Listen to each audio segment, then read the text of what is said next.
Hey guys, welcome to Shades Tube. Happy and blessed Friday/Saturday. It is Effery Friday time, y'all. And tonight I got a lot of stuff to tell you about Sean Puffy Combs and some other Effery news, guys. Wait till you see his video where he got arrested. Wait till you see what this ex-slave said. And I got some more shocking stuff from Jaguar Wright and some more videos. I got what's his name? The dude named Chris Williams, I think. Yeah, he was even talking about Diddy in this video. It's just a lot, y'all. I don't even know if I can show you all this stuff, but whatever I can show you tonight, I'll show you guys again sometime over the weekend or either on Monday. Okay. So let's go ahead and get started with this live. I want to ask you guys to first um thumbs up this video if you enjoyed this content. Also, if you're not subscribed to this channel, please subscribe below and hit that bell notification so you can be notified of any upcoming videos. Again, like, subscribe, hit that bell, share the video, and leave a comment. Also, guys, let me go ahead and do this copyright disclaimer under Section 107 of the Copyright Act of 1976. Allowance is made for fair use for purposes such as criticism, commenting, news reporting, teaching, scholarship, education, and research. That entire copyright disclaimer is in my description area. It will be in my comment area, and part of it is scrolling across that screen right there in the yellow. Also, if you want to show additional support to this channel, you can do that by doing the Cash App to $ShadesTube. All donations are used to better this channel. Welcome to everybody in the bushes. Welcome to everybody who watches this in the replay. Over here in the chat, we have Jermaine in the house. Jermaine in the house. And we got John in the house. John in the house. Hey. And Nightbot, always doing his job, y'all. Nightbot is always doing his job. All right. So anyway, guys, like I said before, tonight we're going to be talking about Diddy and some other fuckery. I'm trying to see how I want to do this because we don't have all night, obviously. Let me think, how can I do this? Which one I want to do first? Because Diddy be taking a lot of times. Let me go ahead and give you the other effery news first, and then we'll do Diddy, okay? So let me go ahead and put this music back on down here. Let's scroll on down. Let's change the screen like we always do. There you go. With that, let's see what is that on. It's on 12. And then let's change this right here, guys. Y'all know how I do it every night. I hope you guys had a good Friday. I definitely did. And hope you have a good weekend as well. Let's see. Breaking news and topic time. Where is that at? Breaking news and topic time. I can never find this stuff, y'all. Let's see. Here it is. Way, way up here. Actually, I need to change this to this right here. I messed up. I need to change it to this. All right. There you go. So anyway, let's go ahead and give regular news first. And then we will get to the other stuff. Diddy, because Diddy is going to take a long time. So, we better get this first. So, with the fuckery news, y'all know every Friday or either Saturday, I give you some fuckery news. Y'all know that. So, tonight, I'm doing the same thing. So, about 15 minutes, I'll give you some fuckery news. And then the rest of the time, I'm going to tell you all about this Diddy stuff I got. It's a lot, too. So, first thing first, this is some real fuckery right here. Matt Gaetz. Gaetz, I guess that's how you say his name. Y'all, guess what he did? He attended a drug-fueled X party. All right. Hold on, let me just tell y'all about him. Okay, he's a Republican too. Okay, let me just tell you guys that, and I'm gonna show you his picture and everything. What is up with these damn celebrities and politicians and all these people doing all this weird shit? You know what I'm saying? It's just plainly crazy. Look.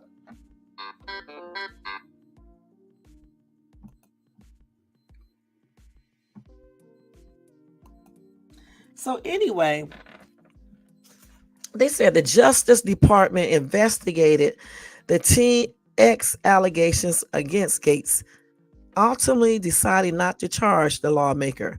Anyway, Republican firebrand Matt Gaetz attended a drug-fueled freak-off in 2017 with a teenager at the center of the alleged ex-trafficking scandal, according to 3 eyewitnesses. That's the explosive allegations made in a legal document or legal documents filed to a Florida federal court shortly before midnight on Thursday, September the 19th. Hold on for 1 second, y'all. Let me take this out of my mouth. I was sitting here with all this damn smacking and shit. Hold on, y'all. Let me take this down out of my mouth. Really like messing me up right now. Now let's do it. Now, okay, I said that's the explosive allegations made in illegal documents filed to a Florida federal court shortly before midnight on September the 19th, which was Thursday. The documents were lodged in a courtroom bid to force GOP lobbyist Christopher Dorworth to pay costs in a failed civil lawsuit. Dorworth, Dorworth, a pal of Representative Gates, has sued the 17-year-old who claimed the congressman trafficked her before he suddenly dropped the case. But according to one eyewitness cited in the court filing, a young woman referred to only as KM, the naked teenage girl who was a junior in high school at the time, and party goers were there to engage in extra activities while alcohol, cocaine, ecstasy, and marijuana were used. The discovery taken this case to date reflects that on Saturday, July the 15th, 2017, Dorworth hosted a party at his house with the following guests: number 1 AB, number 2 KM, number 3 BG, and number 4 Matt Gates, lawyers wrote. Testimonies from 3 women who the attorney said placed Gates at Dorworth's house that night were filed under seal pending a judge's decision on whether to make the records public. The lawyers also told the court Dorworth's geolocated cell phone records proved he communicated constantly with the congressman on the day of the party. The woman's legal team also hired a digital forensic examiner who identified Gates' cell number to claim he texted back and forth 30 times that day and then called Dorworth twice in the hours before the event. This marks the first time that sworn testimony has been referenced in public court filings alleging that the congressman attended one of the long rumored parties tied to an alleged underage ex scandal. So, dang.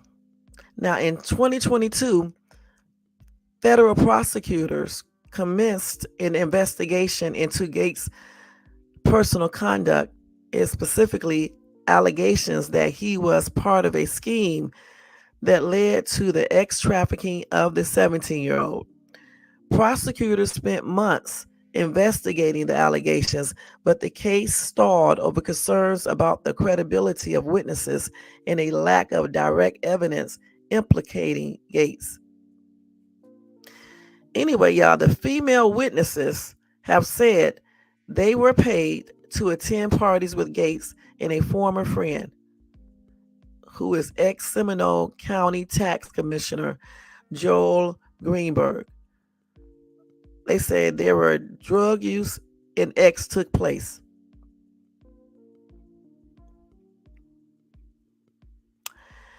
Anyway, a former associate, Joel Greenberg, who once worked as a Florida tax collector, pleaded guilty to 6 charges, including X trafficking of a minor, identity theft, stalking, wire fraud, and conspiracy to bribe a public official. As part of his plea agreement, he agreed to cooperate with federal investigators and was sentenced to 11 years in prison.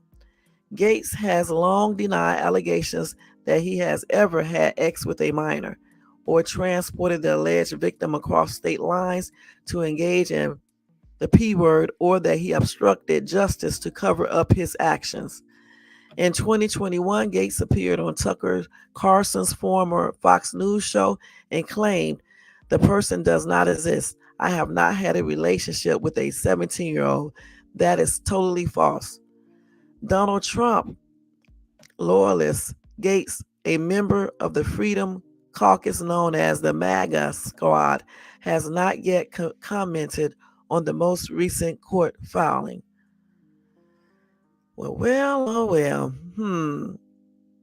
What is up with all these daggone celebrities and politicians, right? Allegedly doing all this X trafficking and messing around with these underage girls and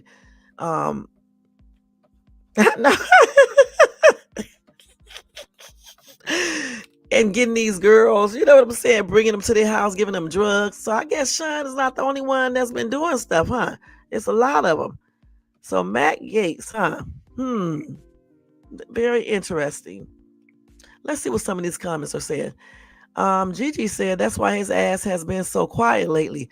Why is it taking so long to get him? This is the third investigation or complaint I have read about him since he was elected. Somebody said because his daddy still has some influence. Soul said, I guess the law is different. Why has he not been locked up? Okay, another commenter said he is protected, unfortunately. Okay, so another commenter said, another Magna piece of crap. Don't any of their supporters have daughters? How do you reconcile that and still vote for this guy? Let's see what else they said out here. Okay, another commenter said that's what Republicans do. Whenever they get caught up in their shit, they steer the focus on someone else. Send him to lock up just like Diddy.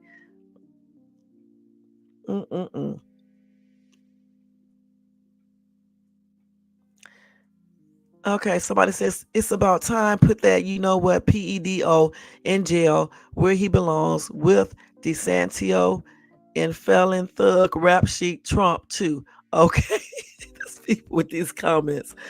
Okay, let's see here.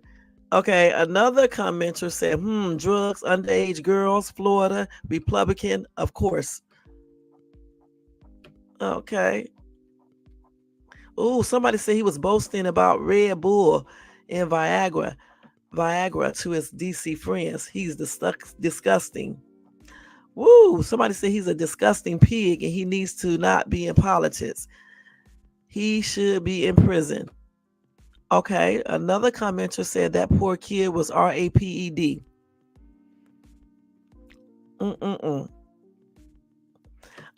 Michael said when Democrats take back the House, Gates and other low-life Republicans will finally be exposed for their blatant disregard for the rule of law. Ooh, somebody else said, surprise, one of them likes the opposite X. Shocking in this satanic crew.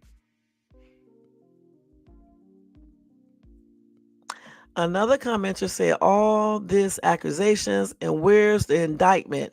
This animal should be in prison right now. Effing worm. Oh, man. Ooh, another commenter said, just like Diddy, he's a PERV2. It's a lot of people, man, getting into this type of trouble, man. What's wrong with some of these men, y'all? What's going on? Goodness. So anyway, again, they said at least 6 women who attended parties with the Florida congressman complained about, they did a complaint saying that he basically RAPED,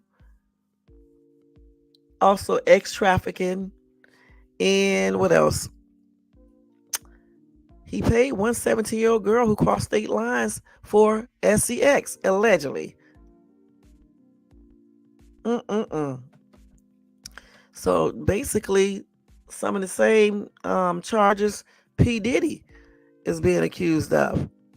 They said that he was part of a scheme that led to the trafficking of the 17-year-old. Okay, that's what they said in 2022, federal prosecutors.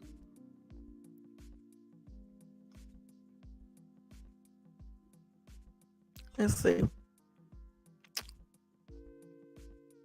And of course, he denied everything, like always. They always deny everything.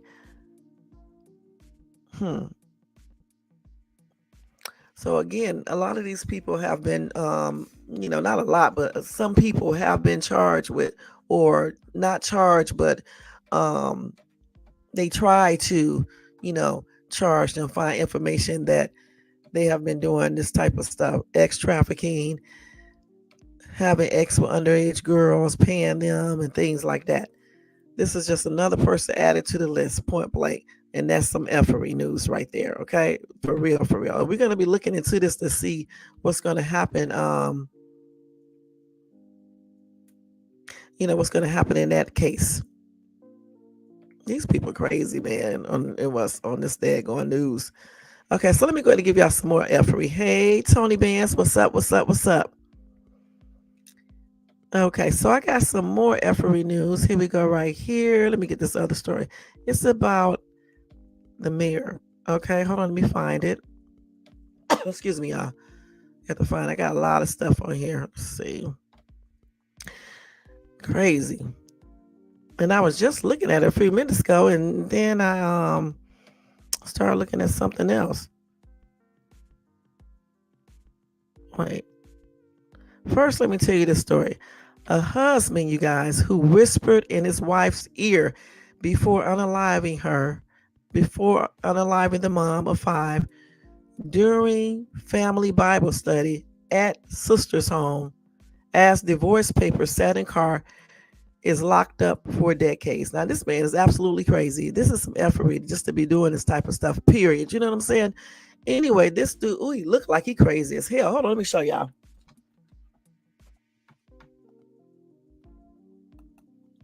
He looks like he's damn nuts, y'all. I don't even know how these people be marrying some of these people.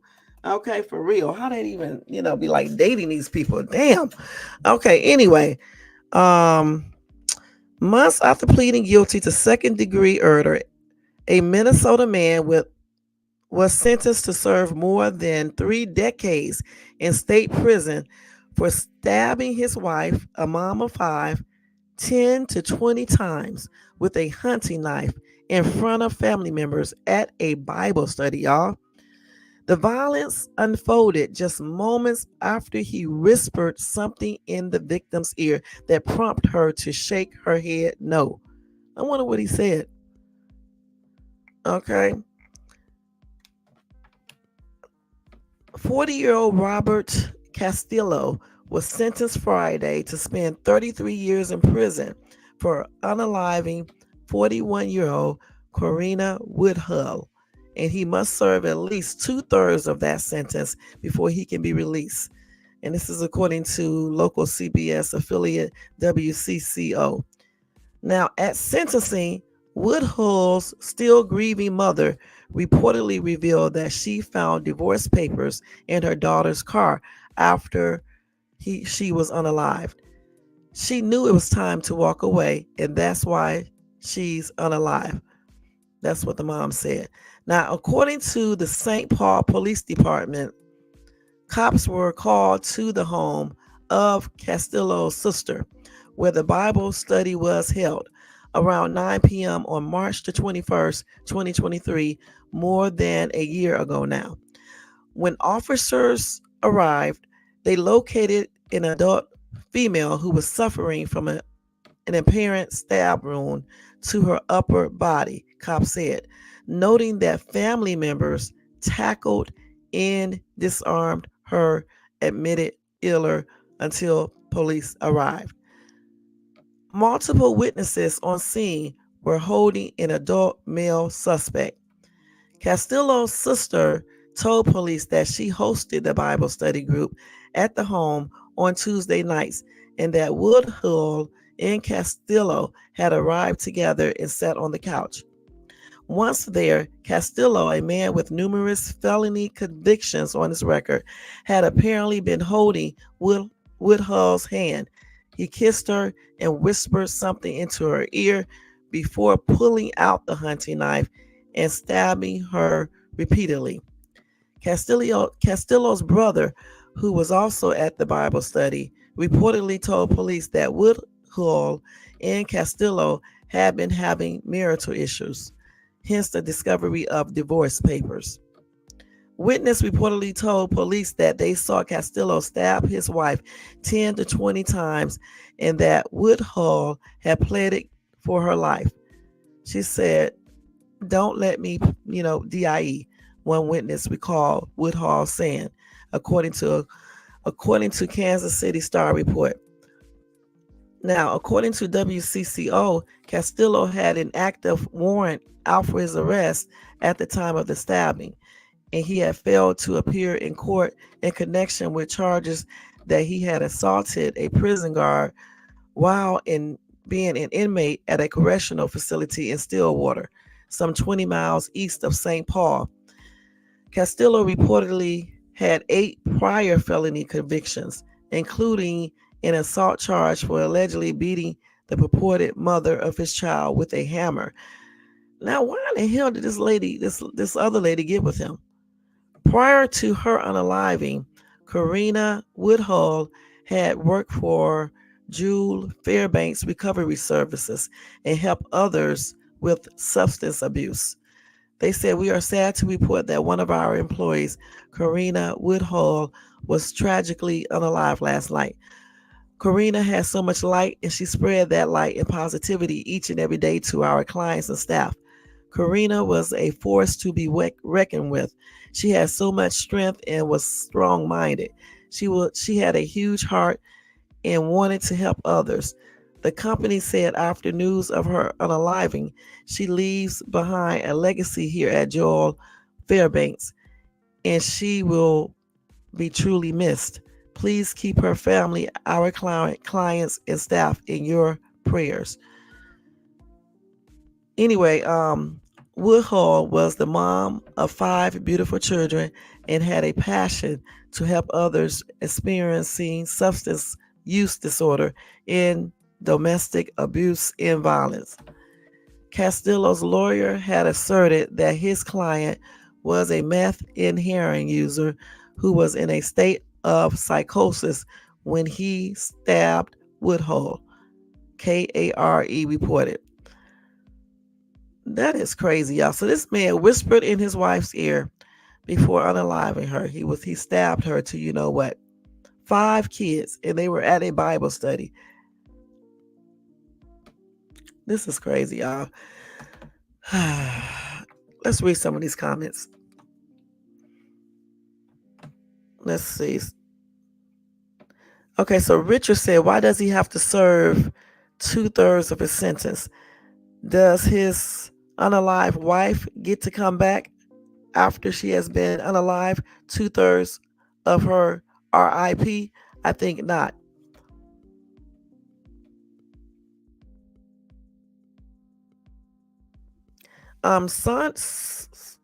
Sony said, "And women, stop getting with these tough guys who have the brain capacity of a effing 5-year-old. I'm tough. I work, support my family, pay bills, and got daddy duties. That's tough.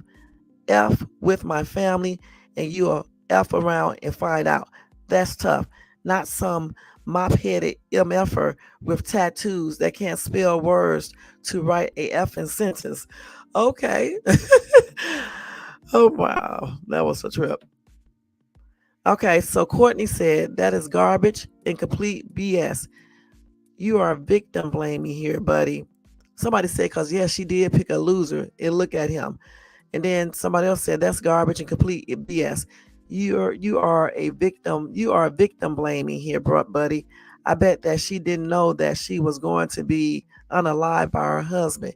You're holding her, this poor, beautiful mother of 5, DEAD woman, accountable for the actions of some fully grown adult. What a douchebag you are." Okay. So let's see. So they're talking about the other dude up there. But for real, he's right though when he said women need to stop picking out these dudes that be all tough and got all these damn felonies and stuff and just be straight up weird. I mean, stop picking these type of dudes because look at this dude. You can look at him and tell that he wasn't right. He wasn't just basically all there. I mean, you know what I'm saying? He looked like he's very, very dangerous. So, I don't know why some women pick these type of dudes out though. I really don't.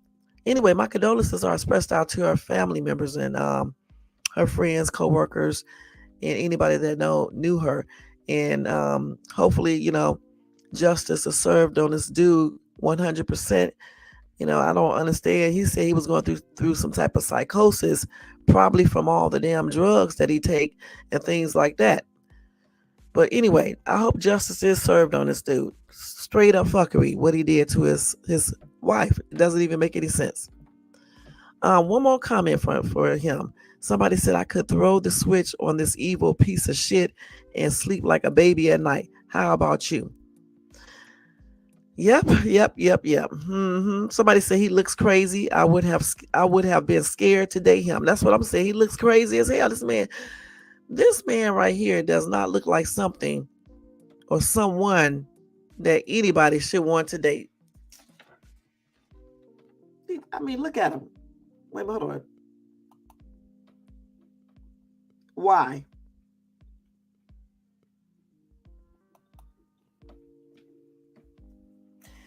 He looks like he would have did just what he did to her. He really does. And I agree with that dude. He's right what he said when he said that when he said, he don't understand why women be getting with tough guys who been in jail many times doing all these really violent crimes. Because listen, the dude hit his ex in the head with a hammer. I'm just trying to figure out why this other lady got with him for real. Because just hearing that alone, I couldn't talk to him. You know what I'm saying? You beat your ex with a hammer to DEATH. So why would any other woman want to date him for real? That's crazy, man. Stay off.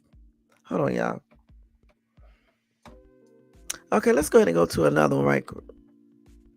Hold on, let's do this real quick. Let me get this real quick. Okay, let me get this other story real quick for y'all of the mayor. But anyway, that's a sad situation, and it's some fuckery because of what he did. How he just basically took her life for no apparent reason. Even if he had a reason, you don't take people's lives, okay? Unless it's self-defense, point blank.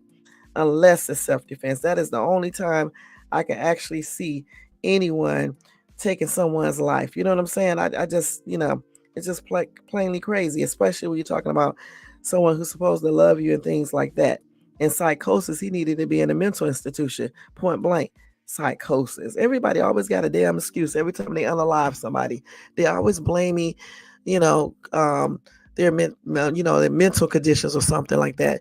And before they even unalive the person, they probably said they was good. They didn't have any mental issues going on. But as soon as they unalive somebody, they want to use that as an excuse. It's crazy.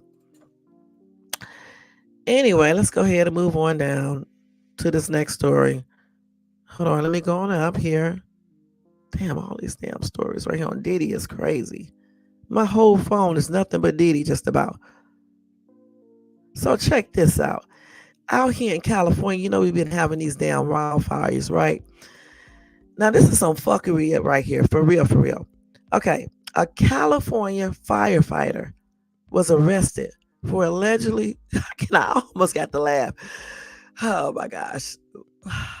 Woosa, y'all. He was arrested, you guys, for allegedly starting 5 wildfires. 5 wildfires. That's what I was meaning to say. Can y'all believe that? He is supposed to be a firefighter who should be putting out fires, not one who is starting fires. Okay, that's crazy as hell. Let me tell y'all about this dude real quick. Told y'all some crazy people out here. I told you that. A Cal firefighter was arrested Friday morning on suspicion of starting 5 separate wildfires in the state within the last 6 weeks. His name is Robert Hernandez, 38 years old. He was arrested by Cal Fire law enforcement officers. I did not know.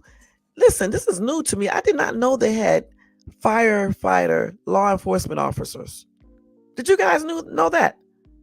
I did not know that they have California fire law enforcement officers and they arrest people. Anyway, he was arrested on suspicion of arson to forest land, according to a news release from the agency, y'all. Hernandez is suspected of starting 5 separate fires on purpose while off duty between August the 15th and September the 14th. All of these fires were in Sonoma County. Now, quick actions by residents and fire suppression teams kept the damages from those fires at a minimum. Cal Fire said, as the combined fires only burned 1 acre of land. So they said without an official source for data on firefighter arsonists, researchers, fire service leaders, and investigators are forced to extrapolate based upon samples of known cases. A survey of news article suggests that over 100 firefighters a year are arrested for arson. What? What in the hell? So you mean over 100 firefighters a year? They are starting fires and getting arrested? Just think about the ones they don't know about who start fires. Anyway, Hernandez is suspected to be processed at Sonoma County Jail on charges of arson to forest land, but he was not yet listed on the jail's roster as of early Friday afternoon. It is unclear if Hernandez has obtained an attorney. That is crazy. Let's read some of these daggone comments down here because that's crazy, man. I have never heard of that before. Somebody said, have you ever seen a firefighter after a fire? They look totally trash, unaliving of thirst and hunger, throats so sore from smoke they can't even talk. Then they shower, some food, some hydration. Some sleep on a cot, and the next morning they go do it all over again. Don't confuse this cycle with a firefighter. No, that's right. That's crazy. Let's see. They say years ago, an arson investigator was arrested for numerous fires. He was an expert who went up and down the state to teach at training seminars. After they focused in on him, they matched his travel record with the fires. In this case, they probably tracked his cell phone from after a tip.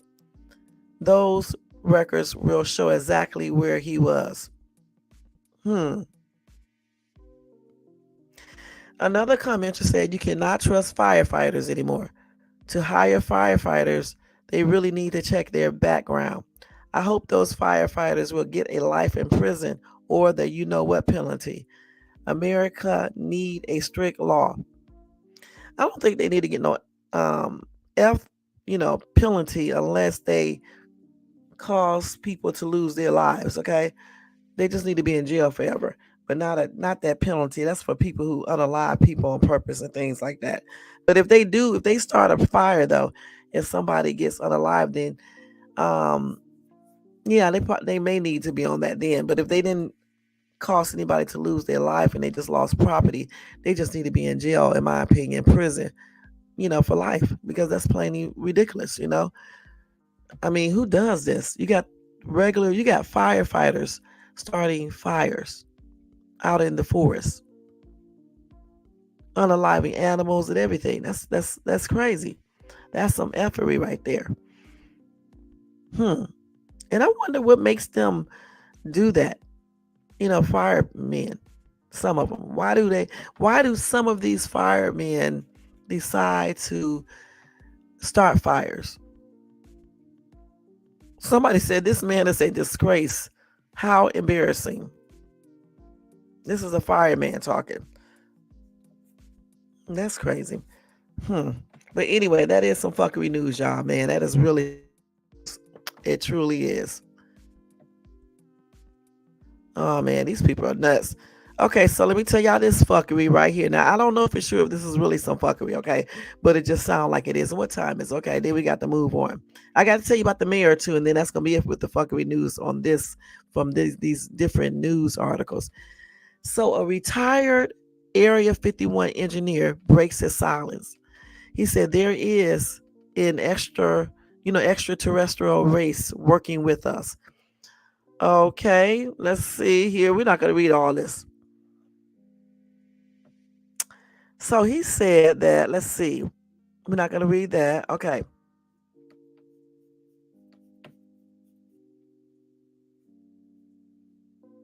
So he said in Area 51, they said they work with amazing technology to discover all kinds of mysteries in the universe that have to do mainly with aliens. Okay? Allegedly, they say they also do some experiments there. Now, I don't know how true this is, y'all. I'm just reading. Let's see what else they got here. Okay, let's see. Continue reading. I don't see. Let's see what else is going on here. Let's see.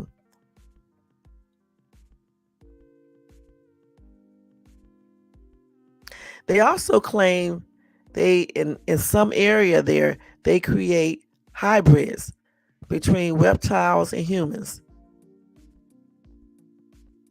Okay, so I'm just reading this to you guys, and that's why I'm saying this is some fuckery because I don't know if this is true or not. He said it is what we call the jewel in the crown of the conspiracy cases of the last 3 decades.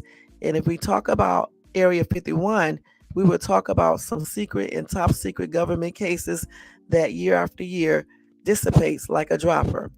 So let's see.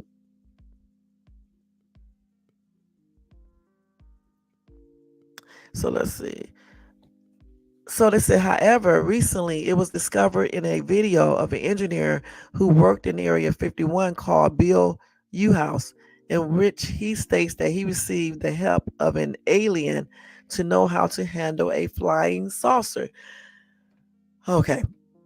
So did y'all hear what I just said? He said he received some help from an alien to know how to handle a flying saucer. He said it is something that bristles the skin to anyone. And that probably is the most amazing revelation that has been discovered in these years. Now the engineer left left this world in 2009, but not before revealing details as juicy as the name of the supposed engineer's assistant. His name is J Rod, okay? And he called this alien his co-worker, okay?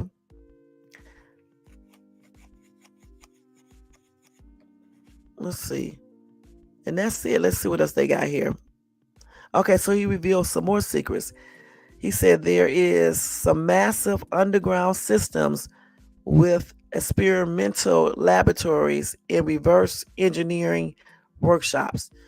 He also said that several races of humanoids are working side by side with our engineers. Also, he said that the revelation of the hybrid race of Nordic extraterrestrials, of which we already echoed on some occasions in our blog. And then they said in hybrids of human reptilians are developed in these underground labs.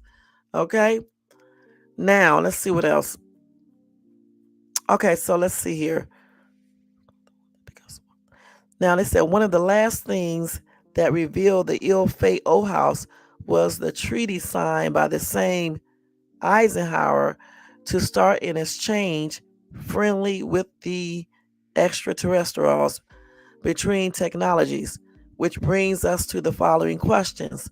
What can we offer to them in this exchange? Human technology? No, of course. Okay, so let's see what else they got right here.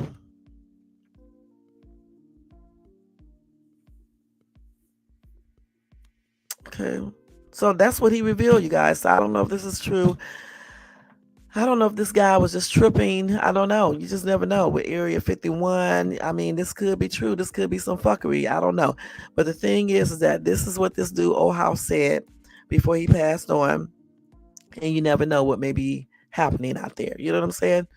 Okay.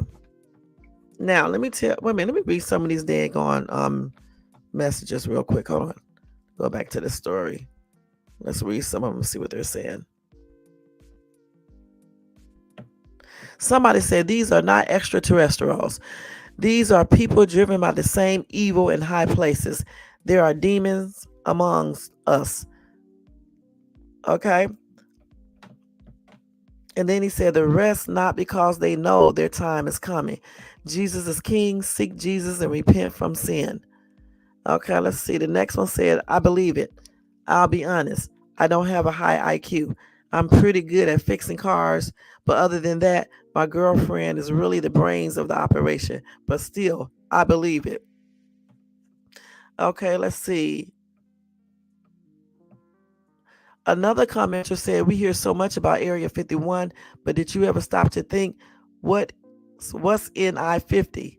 LOL just saying, what is I-50? Okay. Okay, so another commenter said, it's a universe.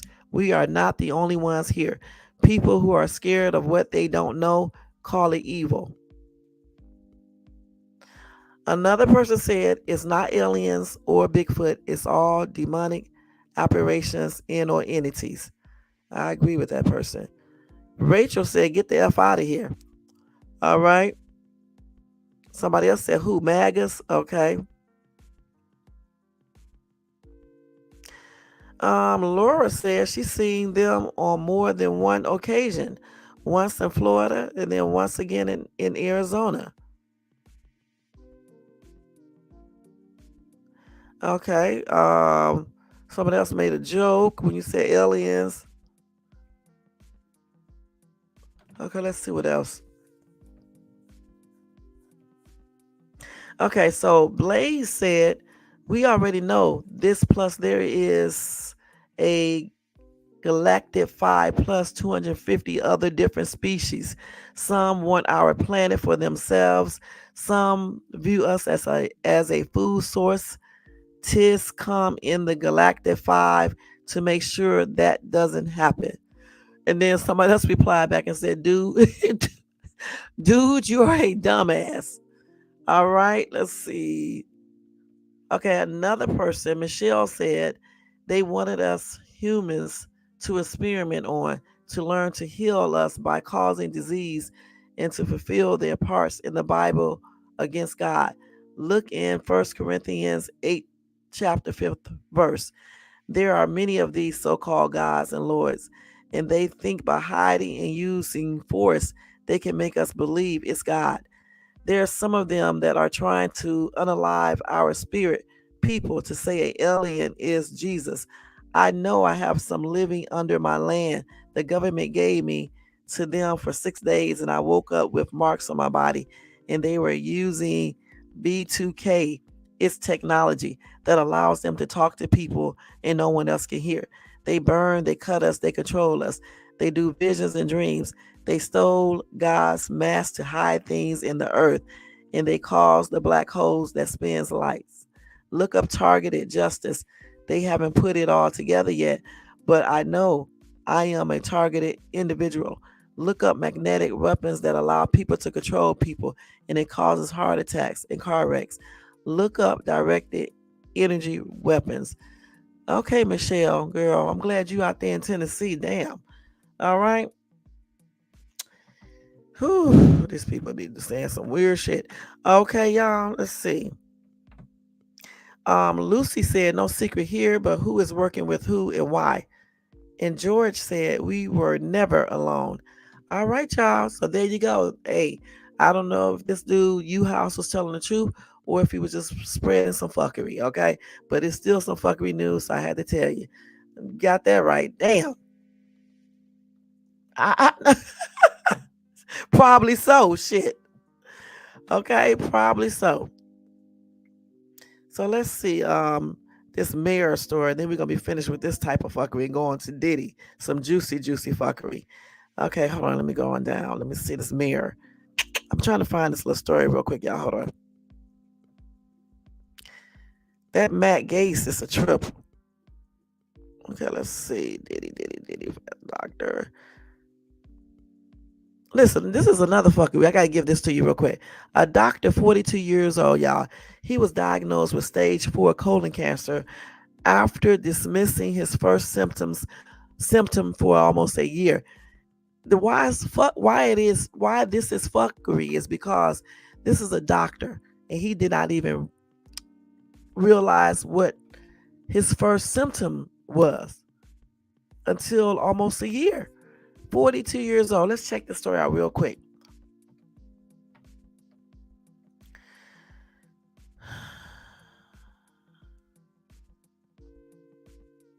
Well, he was an anesthesiologist, okay?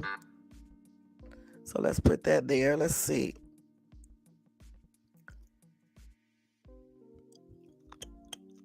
So he said he noticed some gastrointestinal issues, but he suspected it was nothing more than irritable bowel syndrome or IBS. A visit to his primary care physician found that his vitals looked great, but the GI discomfort persisted. He said about 2023 New Year's Eve, he started to feel a little bit worse. He said he noticed that he was having changes in his bowel habits. He had bloody stools, some more discomfort after eating, and just even after not eating, just day to day. He said he eventually went to see a gastroenterologist. I think I said that right. I probably didn't. Okay. And then he said in February 2023, the gastroenterologist sent him home with antacids for gastritis and told him to return in a few months for a colonoscopy and an endoscopy. I think I said that right. Damn, I'm saying these words wrong. I know. Endoscopy. I think that's how you pronounce it. I'm not sure. Anyway, on June the 2nd, 2023, he said he went in for that colonoscopy. How you say that? Colonoscopy or colonoscopy. And it turns out to be the worst day of his life. And the rest is history. Let's see. So they found something in his colon and it appeared to be cancerous. All right. He also went in for a CAT scan at the hospital where he worked. Let's see. So he was diagnosed, y'all, with a lesion on his colon, and then there were 2 on his liver, and they spotted a cancerous lymph node 2. So he was at stage 4 colorectal cancer.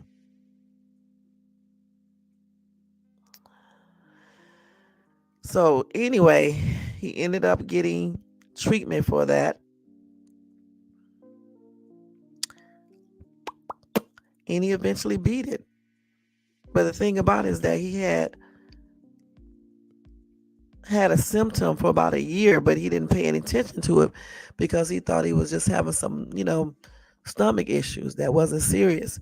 That's why they gave him their antacids and things like that. But I guess once he started having the bloody stools and things like that, that's when he went to the doctor, to the same place where he worked at, and got tested. Got that CAT scan and some other tests, and that's when they found out that he had that colorectal cancer. And so once they found out, they began with chemo and everything else that they had to do. Let's see. He had a chemo port, which was implanted on the right side of his chest. And that small device was connected to a vein that administered chemotherapy into his body. Damn.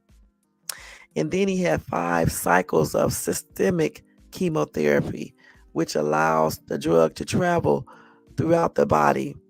He had that at the Cleveland Clinic. And then he underwent surgery to remove a large part of his colon and the cancerous lymph node and 2 lesions on his liver. And then the doctors also removed his gallbladder and implanted a hepatic artery infusion pump, which administers chemotherapy. Damn. And he said in doing it this way, they were able to deliver a more concentrated dose of chemotherapy to his liver without having any of these systemic side effects or side effects.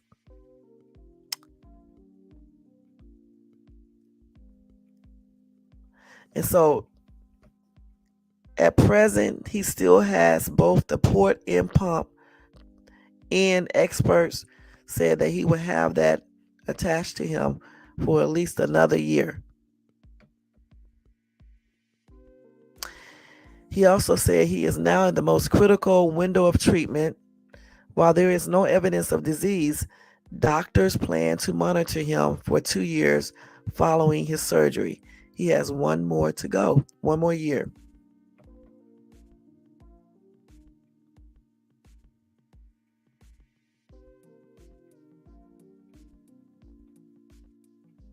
Let's see what else is going on. Let's see what else happened.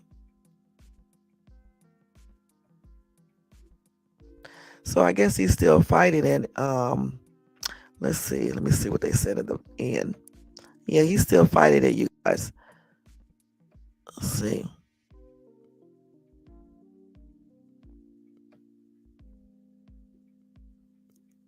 They got a whole book here. So this is him right here, okay?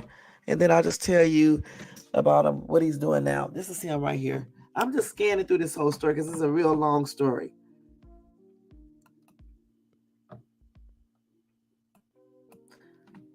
So he's an anesthesiologist, okay? And he did not recognize the symptom of colorectal cancer, okay? He was putting it off for gastritis, which is like inflammation of the stomach, just regular stomach stuff, And he's a doctor, like I just said before. So let's see. Today, he said he's transformed his lifestyle. He said he has always been reasonably healthy and active. And he said he has definitely became more physically active. He said he works out 6 days per week before going to work. He's 80% vegetarian, and he only eats red meat about once per quarter. Plus, he reduced his alcohol intake by about 90%.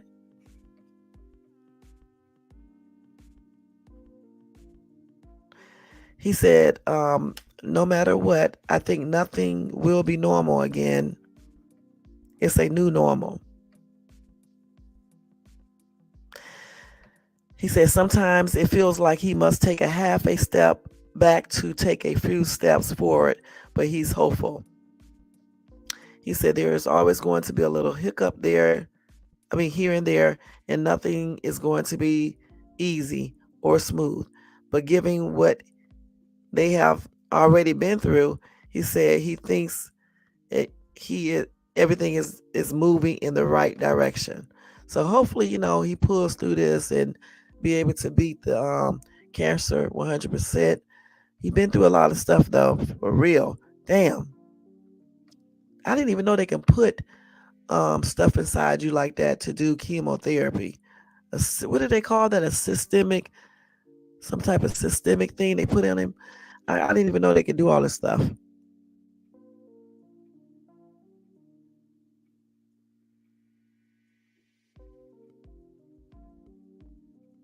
So let's see what else.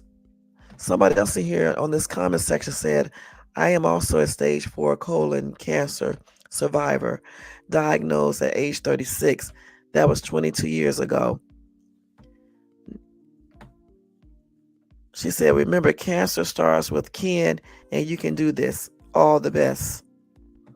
So that's good. She beat it.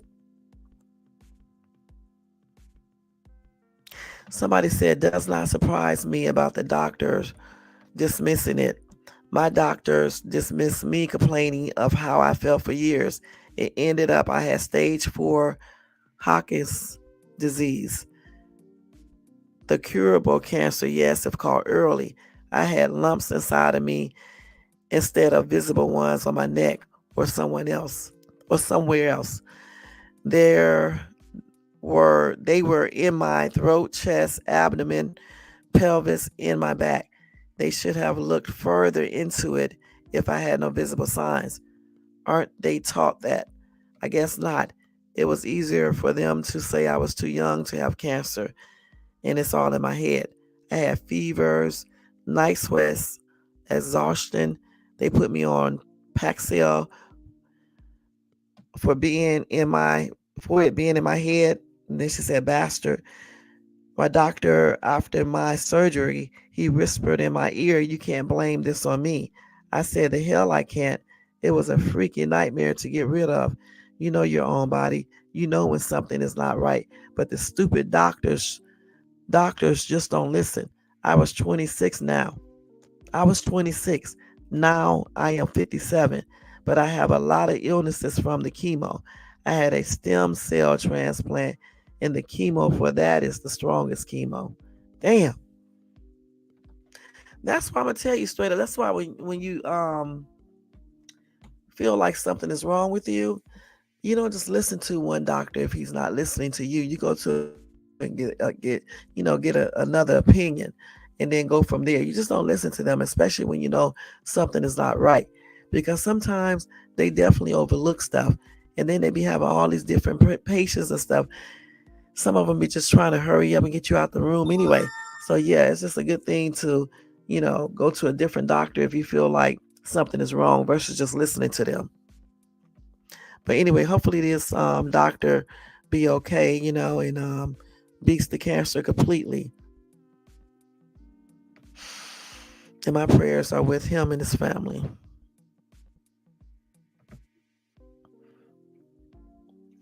Yeah, make sure you get your coloscopy, if I'm saying that right. I always be saying colonoscopy, but I think it's like coloscopy. I think you pronounce it like that. So make sure you get that. Especially that prostate stuff. Get all those exams, because a lot of people be getting that prostate cancer, and then if you get it at a later stage, it's not easy to take control of. But if you catch it at the early stage, a lot of times people get through it, and they handle it. This person right here said they had stage 3 prostate cancer, approaching stage 4. That's why when you feel lumps, even if you don't, but if you feel different throughout your body, or you see other different things happening, you need to report that to your doctor. And if that doctor is not listening, you definitely need to go to another doctor, because you just never know. You know what I'm saying? Never know. Now, this article really wasn't on Fuccery. It kind of is a little bit, because I feel like he should have known. But then again, sometimes you just don't know. You know what I'm saying? Even if you are a doctor. So I'm just glad he's, getting all the treatment, and hopefully he'll be able to beat it completely. And my blessings and prayers are with him and his family. All right. This is the final story of fuckery before we get into the Diddy stuff, because we only got another 30 minutes to go. Then I got to get out of here. All right, guys, let's see here. Let me see if I can find this mirror thing real quick. Damn. Hold on. Let me see if I can find this real quick, y'all. Because in a minute, I'm going to have to do it another day, this story. I was just looking at this daggone story. I sure was, and I misplaced it again, because there's so much on my daggone phone. It's ridiculous. A lot of stuff. Let's see.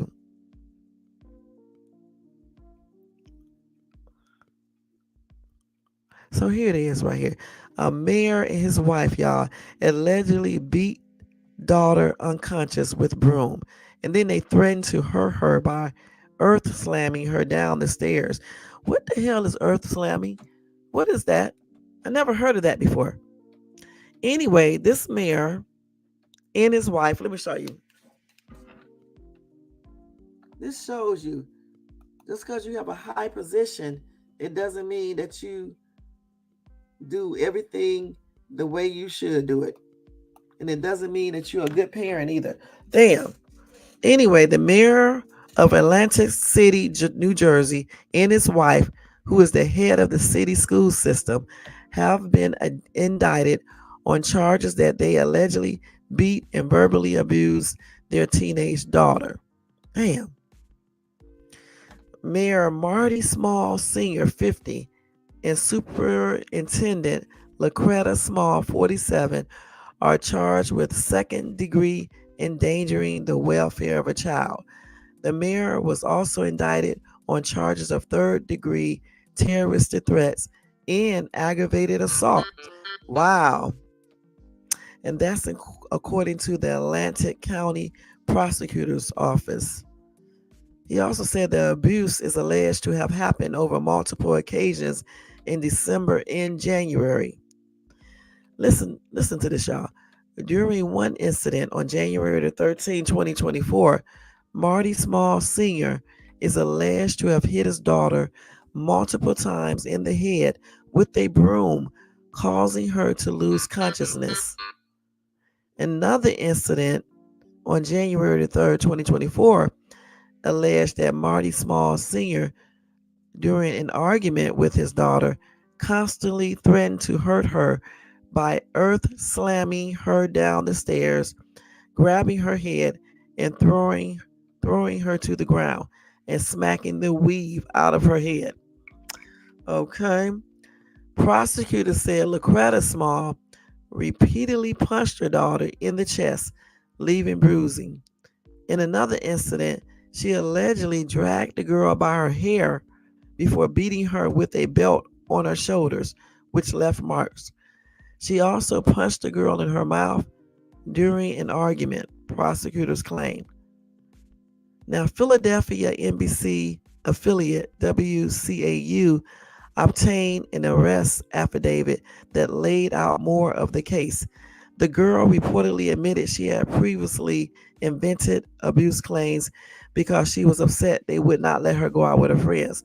But she photographed her injuries and sent the photos to her boyfriend, who gave them to prosecutors. Prosecutors also obtained voice recordings of arguments between her and her parents. She also allegedly said she did not feel safe at home. When allegations surfaced earlier this year, the couple's lawyers said they are completely innocent and will be vindicated, WCAU reported. Marty Small, a Democrat, was elected mayor in 2019 after a 15-year stint on the city council. Lacretta Small was named Atlantic County Schools Superintendent in 2022, the first Black woman to hold the position. She worked in the school system for over 20 years. Okay, that's crazy, y'all. These two people need their ass whipped, okay? You would look at this lady and wouldn't even think she would do this. You know what I'm saying? That's why I said looks are very, very deceiving. Somebody said, every time I look at these people photographed, trying to present themselves as something they are not, I'm reminded of the song Smiling Faces. I think it was sung by the OJs, maybe. Smiling faces show no traces of the evil that lurks within. And I agree 100%. Tammy said that mayor and his wife are a piece of work. My God, your own daughter, sick, should be stripped of his job and thrown in jail. I'm sure he has been. Another commenter said, how can a woman who is responsible for educating children keep her job when she has been indicted for child abuse? It's astonishing.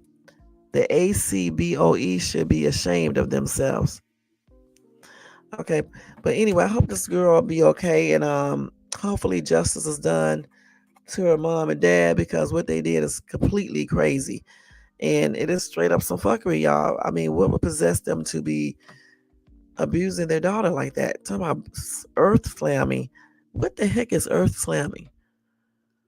And throwing her down the stairs and slapping her or knocking her weave out of her head, some weird stuff. And then the mom punching her, and she get the dad beating her on the head with a broom.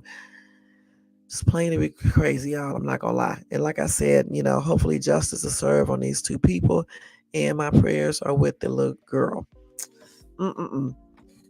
So now we're gonna move on, guys, and talk about Sean Combs. First thing first, they claim that Diddy is checked every hours.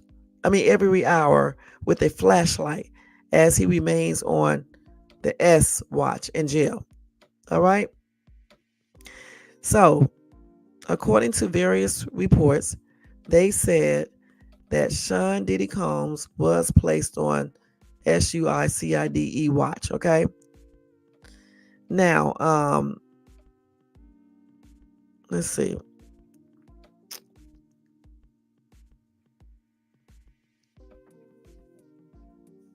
Let's see what they're saying right here.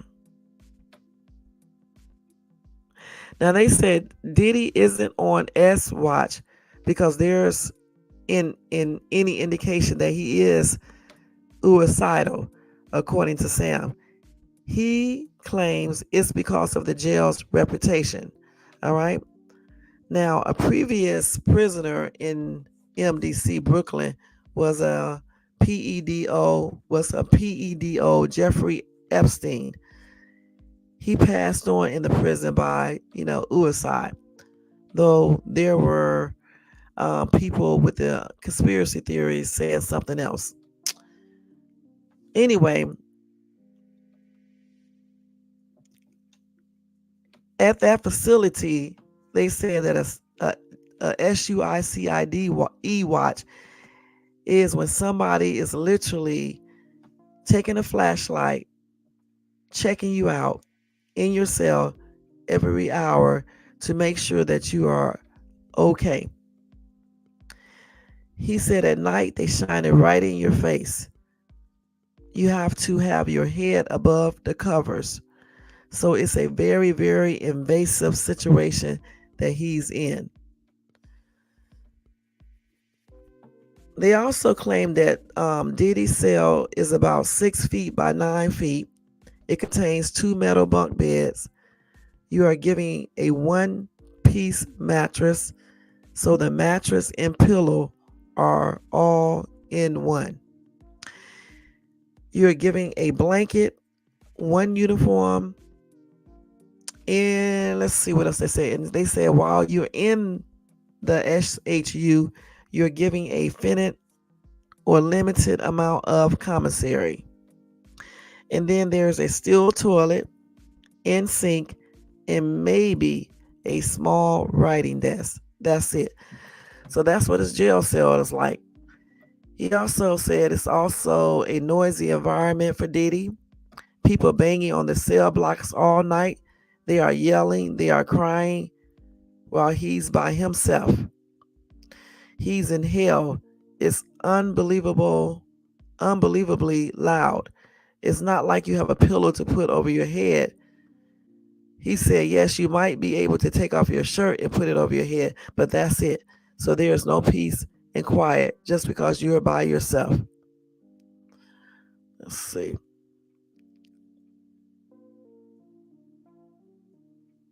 So again, they said that he isn't on SUICIDE watch because they think he's trying to unalive himself. He is on there because, anyway, he claims Diddy is on that watch because of the jail's reputation, okay? And they said after what happened to Jeffrey Epstein, the last thing the Bureau wants is another high-profile individual having an accident, trying to hurt themselves. And then again, this person was saying that that type of watch consists of somebody literally holding a flashlight every hour into your cell, looking at you to make sure that you're okay and up. And at nighttime, they shine it right in your face. You have to have your head above the covers so they can see if you are still, alive and you're doing okay. He said it's a very, very invasive situation. Okay. And then he just next started to tell us about his cell, telling us that his cell is 6 feet by 9 feet. It has 2 metal bunk beds. You have a one-piece mattress, and that means it's a mattress and a pillow together. Then he said that each inmate is given a blanket, one uniform, and limited amount of commissary. And then there's a steel toilet, sink, and maybe a small writing desk. And then he talked about how noisy it is and that it will be excessively noisy, probably to Diddy, because people are going to be banging on the cell blocks all night. They are yelling, they are crying, and Diddy is all by himself. He says Diddy is in hell. It's very loud there. It's not like you can put your pillow over your head, but you can put your shirt over your head, and that's about it. He said there is no peace and quiet just because you are by yourself, point blank. Like I said before you start doing things, you have to think about it. You got to think about what could possibly happen. You know what I'm saying? So you won't be in these damn positions.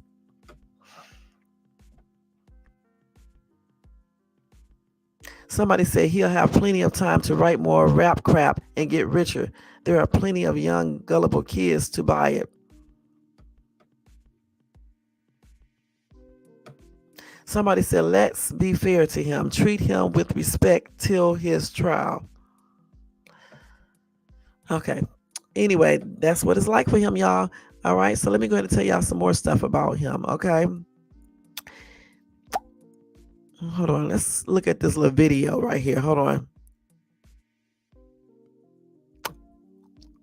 Diddy. Let's see here. All these damn videos. Hold on, y'all. Let me get it. Okay. First thing first. Let me go to his alleged ex-slave.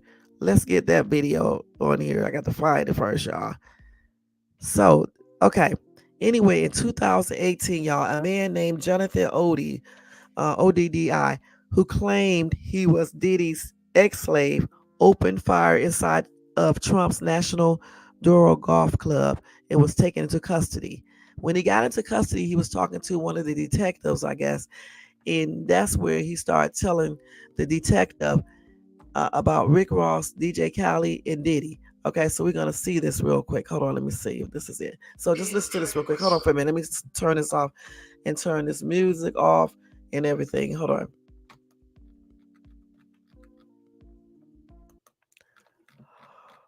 Oh my God. Let's see.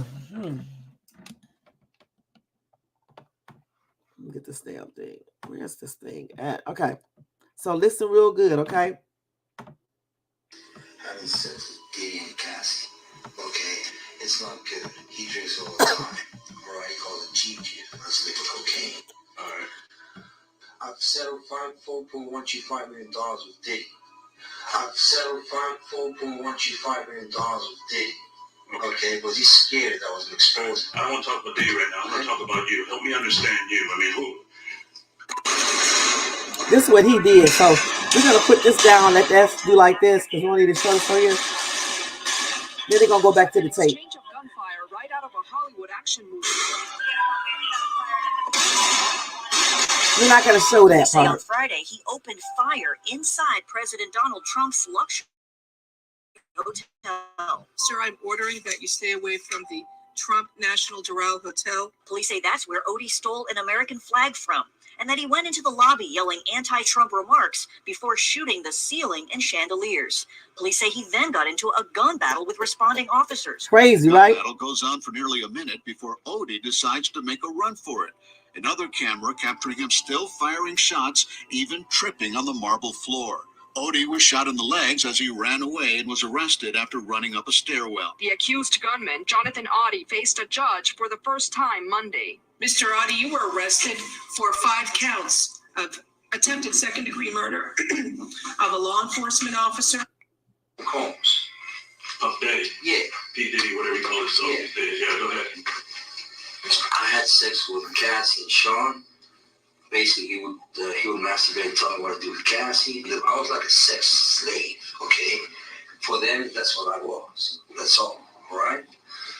I caught herpes, and I came back and I seen him for the herpes and won.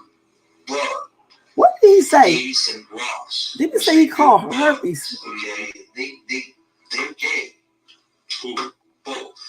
Diddy and Ross. And Khaled. They're all gay. DJ Khaled, Ross, and P. Diddy? Yeah. They're all gay? Yeah. Gotcha. All right. I seen the liquid cocaine. I'm tracking myself. Having sex with Diddy and Cassie. Okay? It's not good. He drinks all the time. All right? He calls it cheap juice. That's liquid cocaine. All right. I've settled $4.125 million with Diddy. I've settled $4.125 million with Diddy. Okay, but he's scared that I was going to. Okay, let me stop this for a minute. Okay, I'm trying to figure out, what did he say? What did he say when he said something about? I thought he said herb. I couldn't understand what he said right there. But this is some straight up fuckery. Okay, for real, for real. I was trying to hear everything he was saying. Hold on, let me see if I can do this. Let me stop this real quick. Let's go to these real quick. So let's see. So somebody said they tried searching his name using Google Gemini. It refuses to say anything about this guy. I guess Diddy was an asset for 3-letter organizations and mass are a setup. Okay. So he said allegedly that DJ Khaled, Rick Ross, who was the other person said? And somebody else is, they are lovers of themselves. Okay, I'm gonna put it like that. Okay, that's what he said. He said another person too, Rick Ross, DJ Khaled, and somebody else. He said all of them are GAY. Okay. Then he said something about Diddy hired him to be in an entanglement with Cassie while Diddy watched and did the M thing. Now, remind you guys, this was back in 2018. And now in 2024, we hearing about something that's similar. Not about DJ Khaled and all them, but about Diddy watching and allegedly doing, the M and all this other stuff. Yeah. Somebody said this too. They say, if I hear a dude say I have herpes, I believe him. I believe him on that part. I thought I heard him say he has herpes, but if he have herpes, where did he catch it from? Yeah, he said Ross, Diddy, DJ Khaled.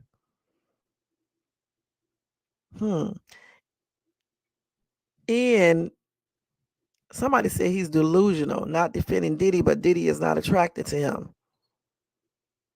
Somebody said Diddy wasn't concerned about being with attraction. It was about power. But what did he look like then, though? Maybe he looked a little bit different back then. Somebody said Diddy and DJ Khaled be grinding it out between scene on that Diddy TV show. Okay. Somebody said, wonder where Usher supposedly got that shit. Okay. Another commenter said that shit is true. He ain't the first one who said he got herpes fooling with his ass. Wow. Another commenter said it's not a secret. Another commenter said he's basically telling he's effed and it is experiencing and exhibiting those acts. This is from 2018. Some people said they never heard of this before. I'm gonna tell you straight up, I never seen it before either. Let's see. This is crazy, man. So he said that Diddy watched and all of that. And again, this was filmed back in 2018. He just basically started telling this detective all of this. Because I'm sure, the detective didn't ask him anything about that at first. You know what I'm saying? He said that Rick Ross, DJ Khaled, and Diddy were secretly GAY, allegedly. And where is this dude at now? Because they claim that he is missing. But another article said that he may be a secret witness. So I don't know what to believe on this right here. Yeah, I don't know what to believe on that. Let me look in here and see if I type in his name, Jonathan Odie. They pronounce his name Adi and Odie. I thought I was the only person that say names differently every time I say it. Jonathan Odin. I think it's Odie Odin or whatever. So yeah, I can pull him right up. Let's see. So they said, let's see here. They said a newly resurfaced video shows an ex porn star who was arrested in 2018 for allegedly shooting up one of former President Donald Trump's Florida golf courses, telling cops during his interrogation that he allegedly been Sean Diddy Combs' ex slave. The of Jonathan Odie being grilled by Miami investigators in the unrelated case reemerged just days after Combs, 54, pleaded not guilty in New York to ex trafficking and racketeering charges. Okay, let's see what else.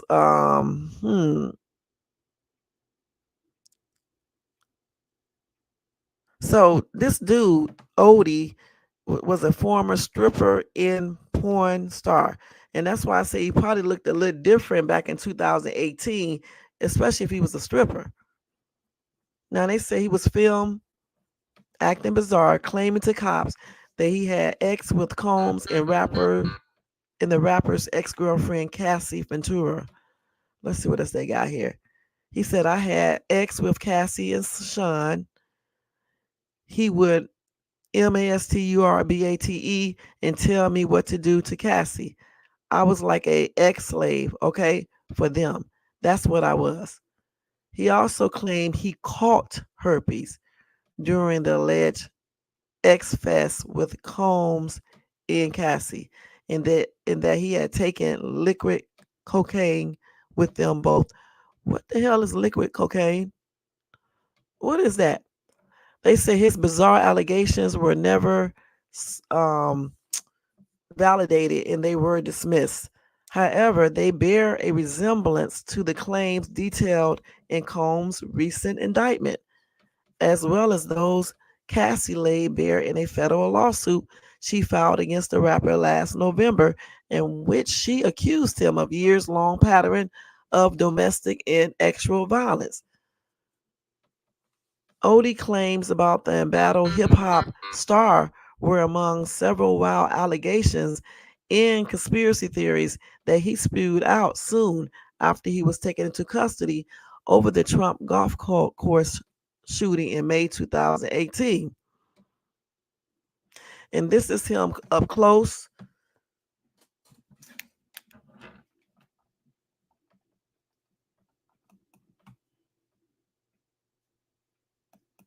Okay.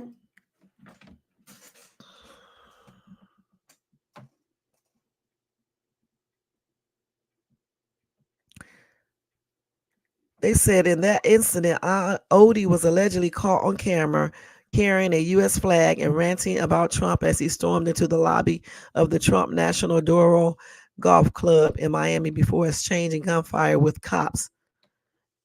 Odie was shot in the legs by police and then cuffed, had been ranting about former President Barack Obama in Combs when he was arrested, law enforcement sources said at the time.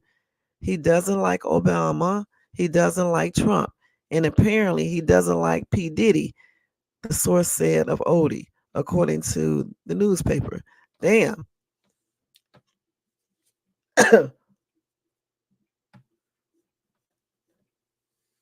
So they said Odie is still in custody in Miami-Dade County on attempted murder of law enforcement officers, armed burglary, and grand theft charges over the 2018 incident. And then, of course, we know where Combs is at. So, you know what? When they said that they could have him as a secret witness, they might have him as one. Now, why did people say he was missing? He's in damn jail or prison. He's in prison. So why did they claim that he was missing? He's not missing. He's in prison, and he could be a secret witness. Since he's in prison. That's tripped out. And now, you know what? Back in 2018, everybody was saying he was lying, right? Now, people are just basically recanting what they said because his story sounds similar to the stuff that we heard Cassie say and other people say, as well as what the FBI said, the Homeland Security said, when they found videos in his place of his freak offs. And then you listen to God, what's the name? That dude's name, Little Rod, and then that dude I played yesterday who said that he fell asleep or something from some drug allegedly that Diddy gave to him, and when he woke up, he said he realized that he was raped by Diddy allegedly. So I mean, all these things basically are similar. So you know what? I'm beginning to believe this dude. Then the dude said he caught herpes. So who did he catch herpes from? Okay, so that's tripped out. So when this trial starts, it's gonna be very interesting because I said a few minutes ago that I saw somewhere where they were saying that he could be a surprise witness. Okay, so we're gonna see. You know what I'm saying? And again, he said DJ Khaled, Diddy, and who else? Rick Ross. Those three are the G word, allegedly. That's crazy, y'all. Okay, let's go ahead and go to the next one that I have. Let me take this off of this extraterrestrial shit off my phone. Let's take this off. And this flashlight shit too. Let's take that off so I won't repeat the same stories. Okay, let's see. I don't want to do that one right there. So let's see this one. Is this the one with the wig on? Let me see.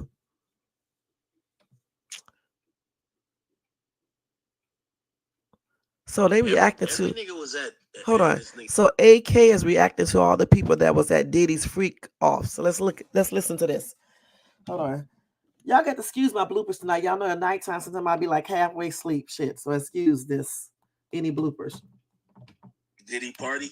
They act like they don't know that nigga now. Let's pause it when we see somebody we know. Let's see.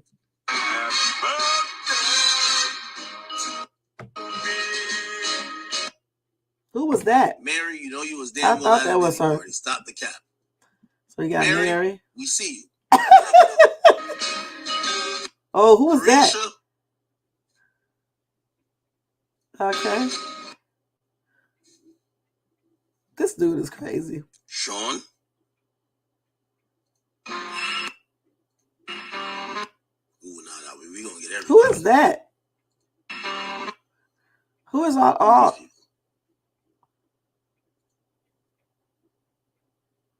don't know some of these niggas. I don't know. Is this Quincy? Who is that?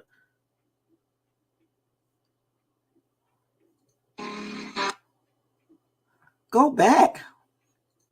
Jay-Z. Oh, Taylor. Hey, how you doing? Yeah. Oh, he's in the Drake song. Who's that? Who's this? Who's this? Okay. I noticed not OT Genesis in the back. Oh. Who's this?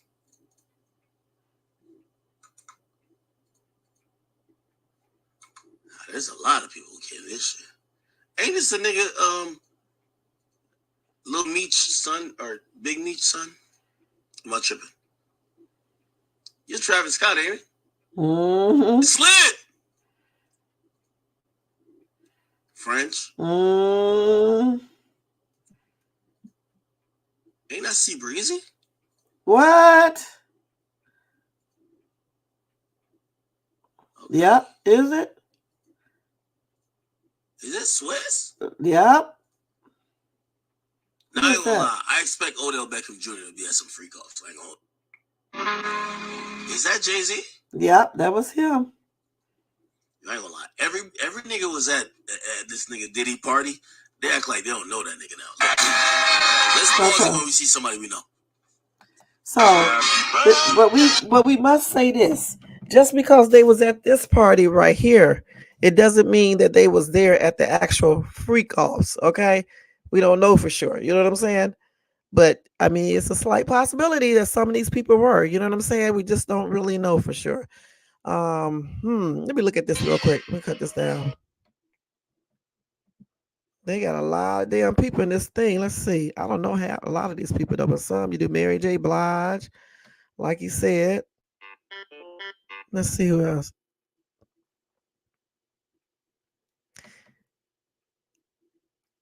Yeah, that's a lot of people, y'all. A lot of people. But again, some of these people might not have been at the actual freak off parties.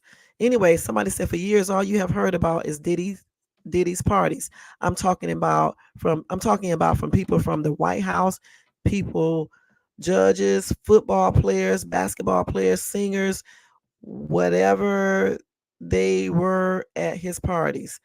It was almost like the Playboy Mansion. They were all grown-ups. They weren't kids. Get over it. Move on. Okay. Somebody said tell that to his victims that was drugged, beaten in RAPD. Tell them to get over it. Somebody said they can get over it too. It wasn't the problem when money was involved. Let's see.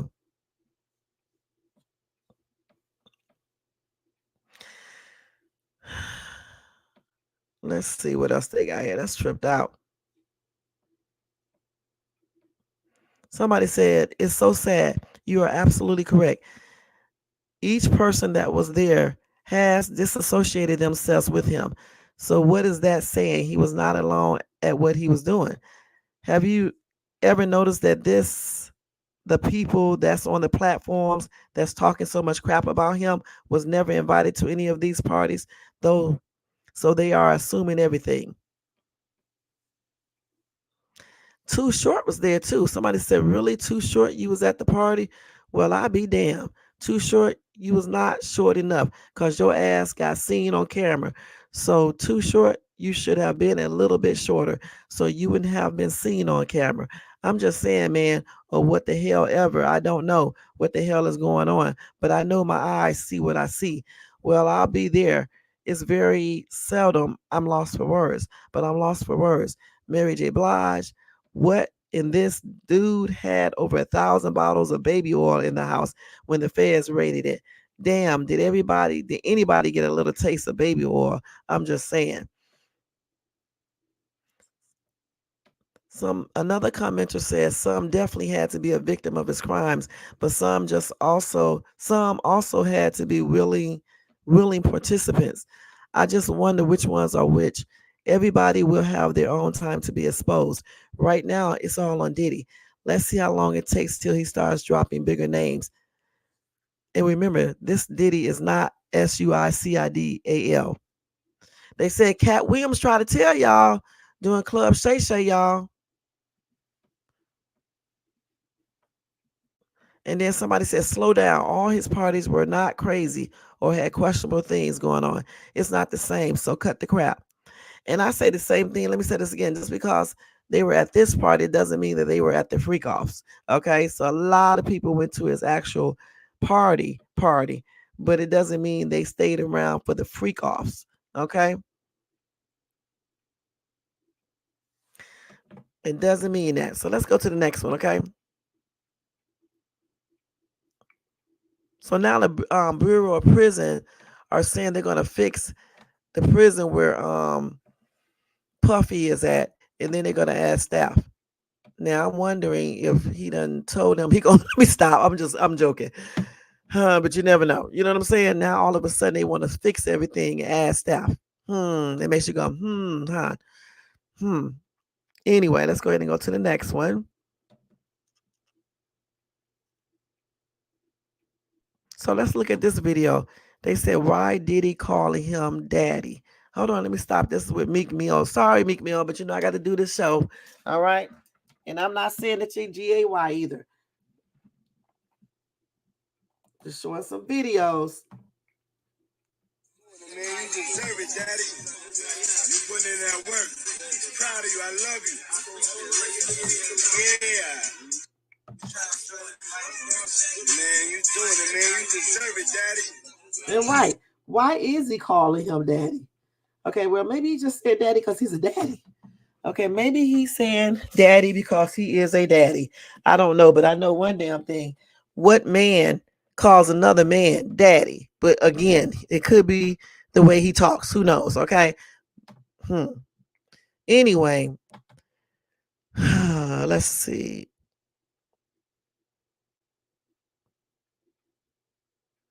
Somebody said, man, this daddy shit's getting too much to handle. And another commenter said he's in that pool washing off the baby oil. And Diamond said Diddy is bi. All right. Somebody said he's hurting, soaking in water. And another commenter said he really thought he was giving out love. Shaking my head. Somebody said, yeah, it's all over his face and butt. He's hurting. Okay. So when I look at this video, let me turn this volume down. Maybe he just called him daddy, though. Maybe he just called him daddy because that's the way he's talking because he got kids or something. I don't know, y'all. But I still think it's weird for a man to call another man daddy. Let's keep it real. It's kind of strange, y'all. It's kind of strange. He's looking normal in this video, though. But you know, what is normal? They said Diddy once told Elliot Wilson to ask him if he unalived Tupac. So let's see what they're saying here, y'all. Gosh, all these stories, man, they coming out with all types of stuff about Diddy. I mean, damn, Diddy this, Diddy that, damn. Shitty Diddy, Diddy Diddy. Okay. Anyway, they said Diddy once told Elliot Wilson to ask him if he unalived Tupac. So let's see what we. So they said this happened during a candid discussion. Wilson recounted an experience where Diddy, during an informal interaction, encouraged him to ask him, "Did you unalive Tupac?"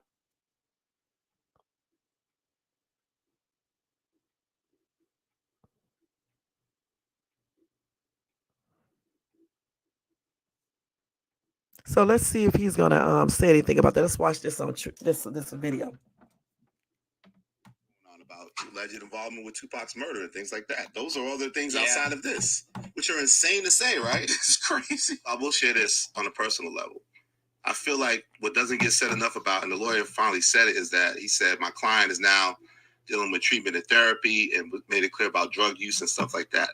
I think drug use is a major part. Again, it's no excuse, like you said. I've seen Puffy looking like he's not in his right mind, and it's like he's drug use type of thing. So a lot of times, like I talk about that party where he got into the fight with J. Cole, allegedly, and I walked to the other side of the room. He clearly looked out of his mind, drugged out at that time. And then the last one I'll give you is when he was doing a mixtape. Jimmy G. Mitch, I was kicking it with him for a day or two, on and off, just talking to him and stuff. He acted like he wanted to finally give me an interview. And again, always lived a little out of it. And then I remember he said to me, he goes, yeah, you can ask me that real shit. You can ask me if I killed Tupac. And then he walked away out the room. That's what he said to you and then walked out.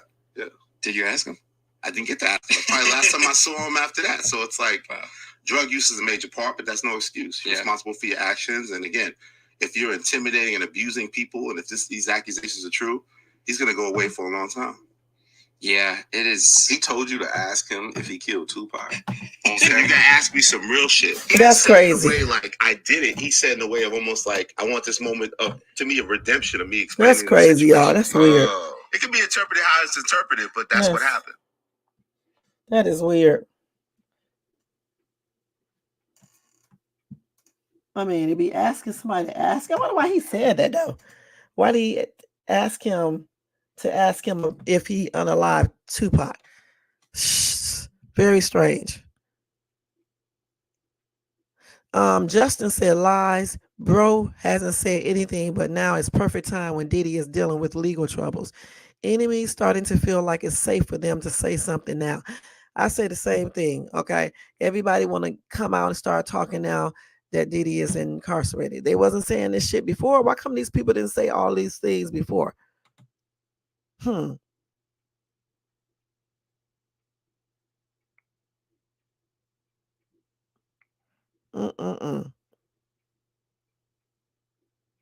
Okay, let's go to give you another one. What time is this? 1 hour, 39 minutes. It's 2:10. We got about another 20 minutes. Let me see what else I can give you guys in 20 minutes. Okay, so now we know P. Diddy's inmate number. Okay, let's see if we know if they got that for real. It's P. Diddy, P. Diddy, P. Diddy. Okay, so anyway, they said Sean Combs was given yet another nickname now that his inmate number was officially assigned. The star, known as Puff Daddy, is held in prison on federal charges involving alleged ex trafficking. Anyway, let's see. We're not going to go on that. Let's see. So, anyway, Diddy's in prison registry number is 37452-054, which adds to the extensive list of names he's gone as over the years. So his number again is 37452-054. I just need to change my live title to that. 37452-054. You know what I'm saying?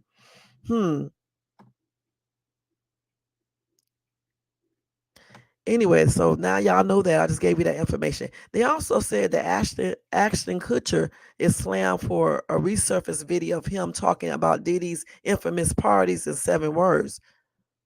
And then also Sharon Osbourne allegedly tried to set daughter Kelly up with P. Diddy in an unearthed Osbourne clip. So that's true. Let's see if we can hear that real quick just to make sure this is true. You know what I'm saying? Because we got to see. Because, people be lying so much. They got me accepting these damn cookies. So I see that right there. Let's see. I don't see the actual, but I do see a story. So let's see. Okay, so here we go. Let's see. In the episode, Kelly went to an event that the Bad Boy Records founder was also attending. The two posed together in front of Marc Jacobs' sign as the cameras flashed. Then the show cut to Sharon lying in bed and talking to Jack about Kelly's night. So Kelly went out last night, and apparently Puff Daddy's security guard bumped into her and knocked her on the floor. And then Puff Daddy picked her up and put her on the table and apologized. He was really nice to her and told her she doesn't wear enough diamonds and that he was going to get her a diamond watch, which the rapper later gifted the 19-year-old. Unbeknownst to what would happen in years to come, Sharon daydreamed, wouldn't it be cool if Kelly went out with Puff Daddy? The show then cut to a dream sequence of Diddy and various music videos as Sharon continued, and I was Puff Daddy's mother-in-law. Puff Mommy, Jack asked, amused at his mother's ramblings, but Sharon did not pick up the sarcasm. She continued, I think they would be cute, so cute together. Then Jack replied, you are only saying that because he's famous and has a lot of money. Then Sharon said, no, I'm not. He smells good. Hey, J4, what's up? Then later in the episode, Kelly comes home and shows her brother and mom her new diamond watch from the rapper. I don't effing trust it, Jack said. Don't talk about my son-in-law that way, Sharon joked. As Sharon continued to compliment Diddy, the conversation turned embarrassing for Kelly. I bet he's got a nice old Willie, Sharon said as other women in the room laughed. I bet it's smooth. I bet it's oiled. She continued and was cut off by Kelly putting her hand over her mother's mouth. Stop it. It's making me sick, Kelly exclaimed. She was right about that oil. She must have known. She must have known, back then. Goodness. And I bet she glad she didn't hook her daughter up with him, and it's crazy. Okay. That's a damn trip. That was a trip right there. So Sharon Osbourne wanted her son to hook up with, not her son, she wanted her daughter to hook up with Diddy. And Diddy bought her daughter a diamond watch. That's something I never heard before. So everybody's speaking out. All right, let's go ahead and do the next one, y'all. So anyway, y'all, Sean Diddy Combs did not act alone. So network of employees may also be prosecutor. Okay, they may be prosecuted too. And I figured that. Anyway, they said employees ranging from security to household staff, personal assistants, and high-ranking supervisors They said Sean Diddy Combs did not act alone on crimes that include bribery, making threats, and ex trafficking, according to federal prosecutors. Authorities allege Combs had plenty of help, and what comes next is the possible prosecution of an entire network of the rap mogul's employees. According to Combs' indictment on federal charges of ex trafficking, Sean Combs used certain employees to carry out and facilitate his actions, which allegedly included threatening and abusing women who were part of his freak offs or ex parties. Those employees range from security to household staff to personal assistants and high ranking supervisors. Former federal prosecutor Manny Reynolds says some of the employees will likely make deals to testify against Combs, but others will be criminally charged. Matt Reynolds said who gets prosecuted and who doesn't will depend on whether they are considered a high level or low level enabler. A low level would be like a housekeeper who picked up after one of the ex parties, but a high level enabler would be someone who lured the women to come into the ex party. All right.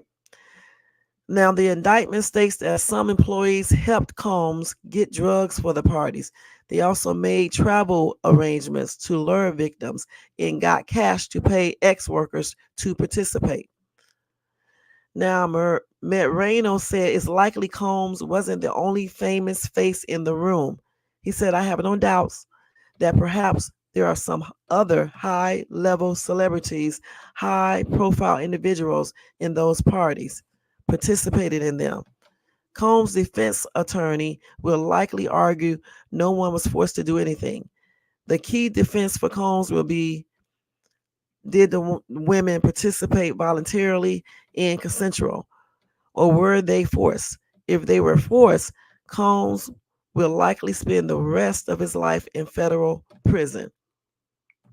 If they were forced. Okay, so we will see. All right, we will see. Let's see what one commenter said. Chad said almost all of them are going to spill their guts, telling everything they know, trying to get a better deal or immunity. Combs is about to find out how long on an island he is. I think his sons are already on the run.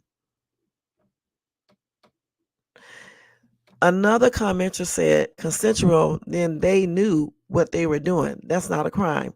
We will see. Now, look, if they did do it willingly to a certain degree, that part wouldn't be a crime. But just say if he started doing stuff that they did not agree to, then that's where I believe the crime would start from. But I don't know because I'm not a lawyer or a police officer, but I'm just guessing. So I'm just saying. All right. Somebody said you could not pay me enough to be this immoral. Praying he finds God. I know, man, who could do all this weird shit? You got ex workers in there doing we don't know what, got baby oil and shit. You know what I'm saying?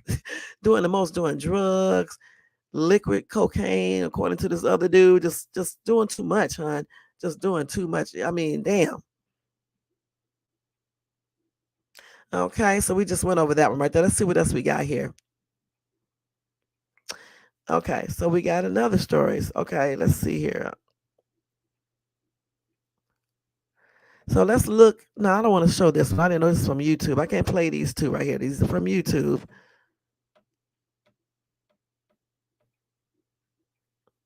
So let's see. They say inside P. Diddy's raid.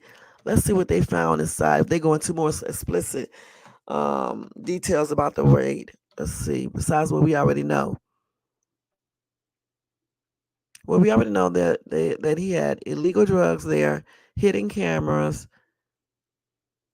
No, they said the wild bashes allegedly included illegal drugs, hidden cameras, ex workers, and underage girls.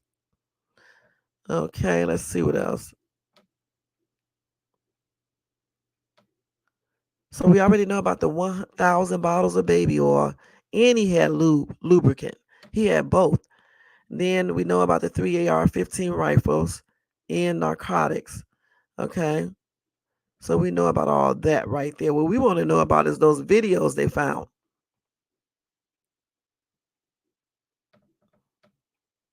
That's what we want to know about. Those names, the people in those videos. Okay, so they didn't tell us anything new here. We already know that they took that out of there. Okay, so we already know everything that was there. That what they told us, what they wanted us to hear so far. So listen to this. Diddy allegedly checked if Justin Bieber was wearing a wire. Let's see. Everyone is speaking out now that this dude is locked up, y'all. So they said that Justin Bieber is now allegedly distancing himself from Diddy after the rapper was accused of sexual abuse and was arrested. Now remember, Diddy used to be Justin Bieber's number one inspiration besides Usher.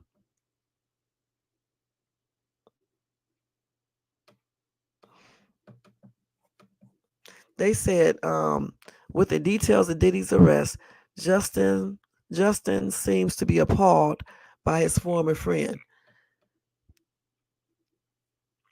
Let's see here. Where's the timeline at? Oh, it's probably in this little audio right here.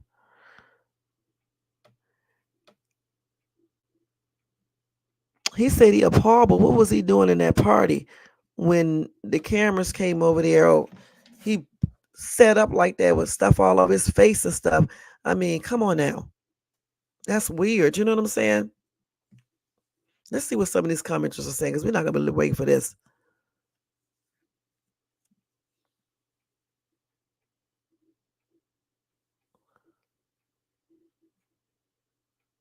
Somebody said, Justin, stop. You knew. Don't act like you are appalled about this issue. You're all victims. Anyone who came in contact with him. Somebody said today Justin looks like he's carrying a heavy load. Maybe he had experienced the Diddy experience.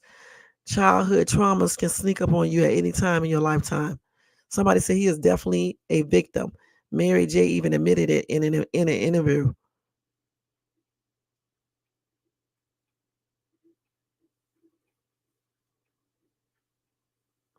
Yep, just type in Diddy pats down Bieber for a wire.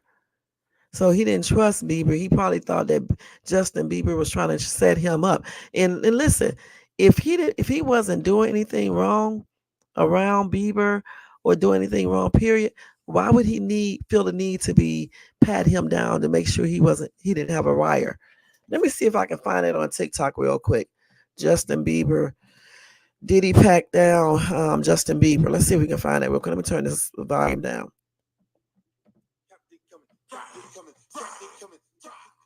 Let's see. Diddy.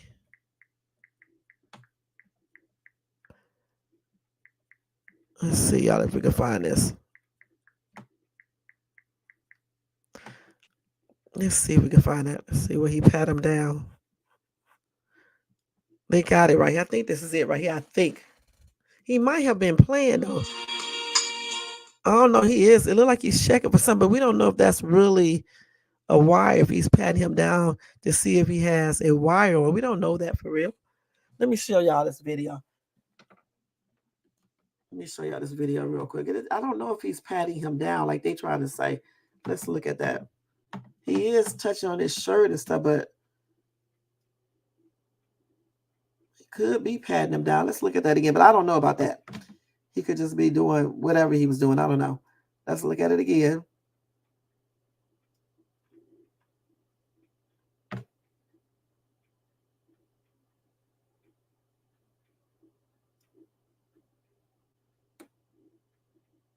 He could be patting him down. I don't know for sure, y'all. What do you guys think? I don't know for sure. He could be. He could be. I'm not sure. Hey, Shell. Thank you so much for tuning in. He could have been patting him down. Now I'm looking at the video myself, but I don't know for sure. I can't really say. But why is he doing all that touching if he wasn't? Let's see that again. Let's see. Let's see this again. I'm gonna look at it one more time.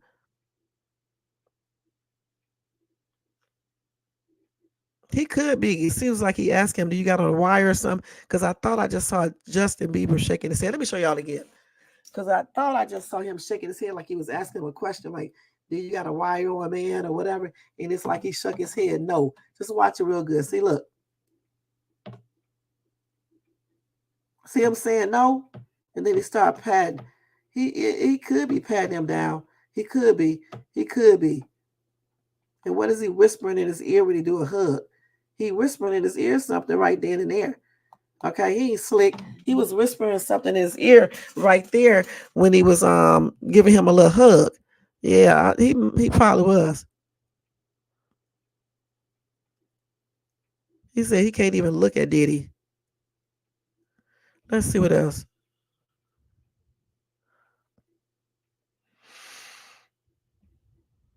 Let's see.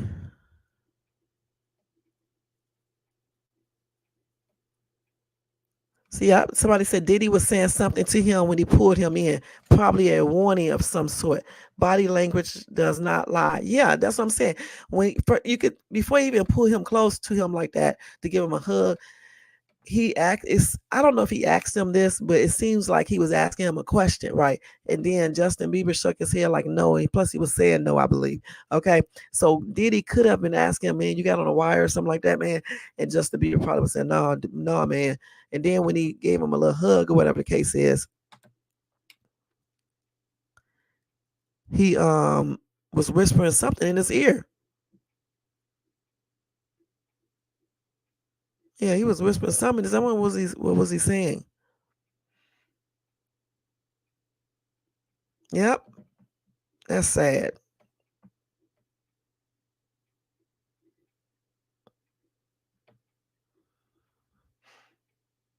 Somebody said, what happened between Justin and Diddy? I'm confused.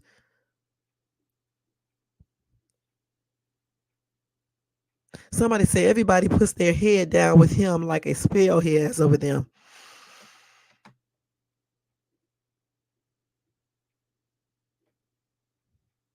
And he was patting him down for real. He really was. Hmm. I'm trying to figure out why his mom and dad allow him to be like around him like that with all them damn rumors. Yep, that was somebody said that was definitely a 100% wire check. And that's exactly what it looked like, a pat down. It really truly did. Mm-mm-mm.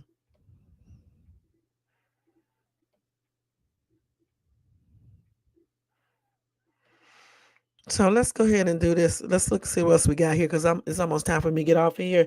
Let's go ahead and see what else we got. Okay. Let's see. So y'all just found out Diddy's prison number. Okay, let's go ahead. I don't know what this one is right here.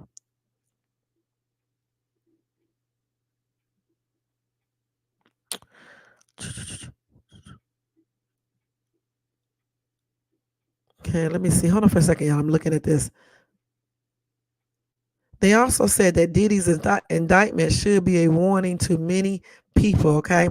And obviously, a lot of people are not, threatened by that at all because they're still doing stuff. Look at the damn, well, he was already accused of doing something before this, but um, if he actually was doing something, he probably laying low right now, but eventually he'll get back to what he normally does.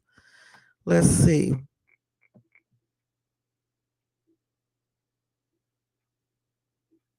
Hold on, let's see what they got going on right here. See what did I say the same thing?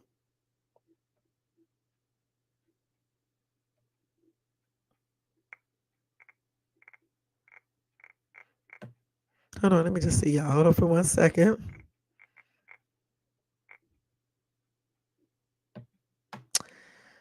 So They said shortly before Cassie filed her lawsuit last November, former music executive Drew Dixon filed a lawsuit against Fame producer L.A. Reid, claiming that he harassed and actually assaulted her twice in 2001 while she was working for him.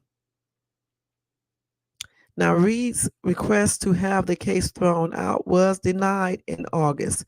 In June, producer The Dream was hit with an actual assault lawsuit. His former protege, Shanaz Mangro, accused him of RAPE and X trafficking and other violent actions. The producer filed to have his suit dismissed in August.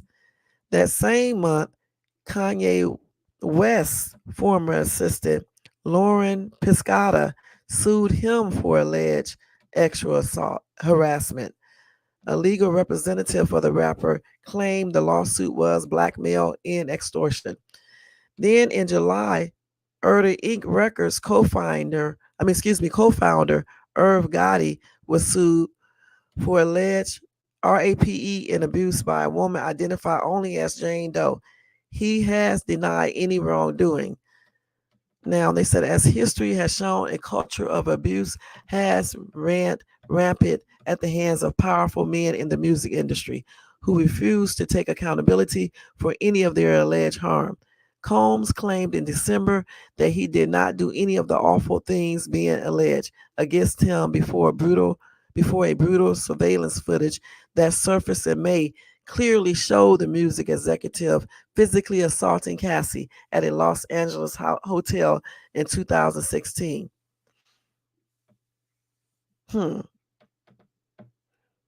And they say Cassie detailed the same encounter precisely in her lawsuit.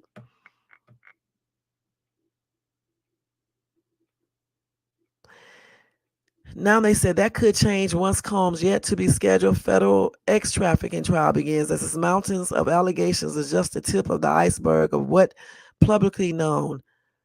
Federal prosecutors of what's wait a minute, I read that wrong, y'all. Let me go back over that again.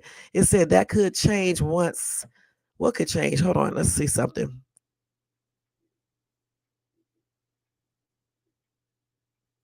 So they were talking about when he did his apology to Cassie, right? And he said he takes full responsibility for his actions in the footage, but for nothing else he's been accused of. But that was then. Now he's been accused of all the stuff that you guys know about, okay? And then they said that federal prosecutors, extensive evidence of Combs' alleged criminal enterprise will likely expose more, especially since they claim that Sean Combs' unlawful behavior persisted just days before his arrest. So he was doing stuff before he got arrested. That's what they claim. Hmm.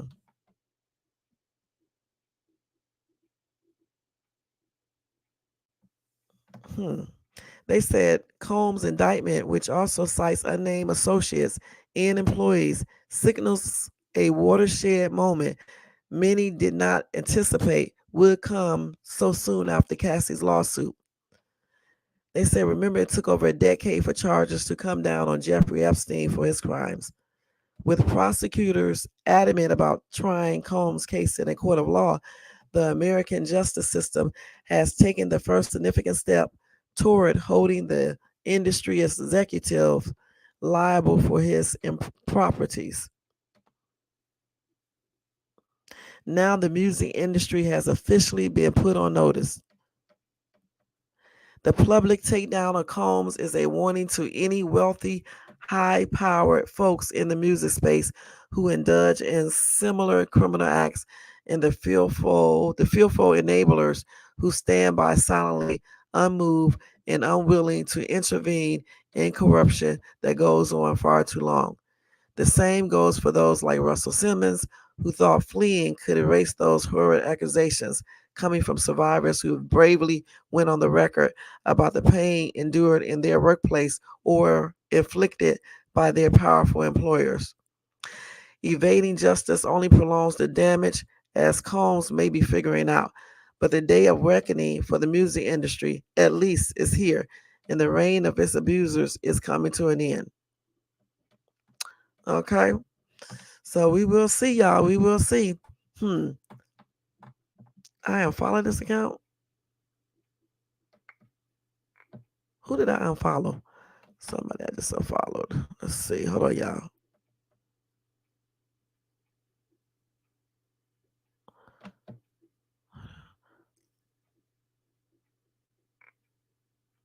I didn't even know I was ever following them. Okay. But anyway, here it is right here. So it is what it is, y'all. So now they're just going to be cracking down when they even think somebody, one of these celebrities are doing weird shit. They're going to be investigating if they think they're doing, you know, ex trafficking and all this other weird shit. So they got another resurfaced video of Sean Combs.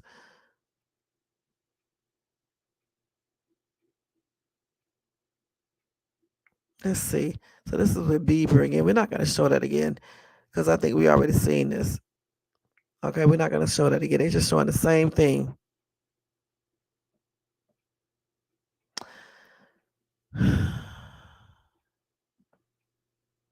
So they just doing a lot. Okay, let me see what else I got on Diddy. Let me take this off my phone. Let's see what else we got. So anyway, Christopher Williams spoke out as well. Let's see. So listen to this. This was 2 months ago though. So he was responding to Jaguar Wright Diddy's claim. If I were gay, I would be openly So I guess you said that he was GAY. So wait. Right now, from when I first released the record, who would like to do nothing more than to show her who the fuck I really am. But I'm like, bro, she's hurting. I'm praying for her. If I'm really solid, how can what she say affect me? One person in the world alleges that I gave Puffy to get a record deal. Anybody who knows me knows that is ridiculous. If I were gay, I would be openly gay. I have friends who are just coming out the feds right now from when I first released the record, who would like to do nothing more than to show her who the fuck I really am. But I'm like, bro, she's hurting. I'm praying for her. If I'm really solid, how can what she say affect me? Okay. One person so I guess Jaguar must have called him. Hold on. Jaguar Wright must have called him GAY. And so he was speaking out against this. So let's see what some of these comments said.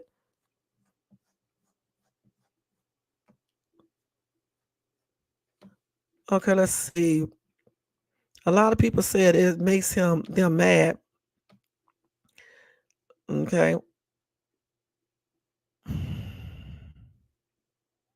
Somebody said if Jaguar Wright is lying about anything, why then has she not been sued? I think everyone is trying to cover up their own Miss D's. She cannot be lying about everything and think she is telling the truth about Mr. Williams.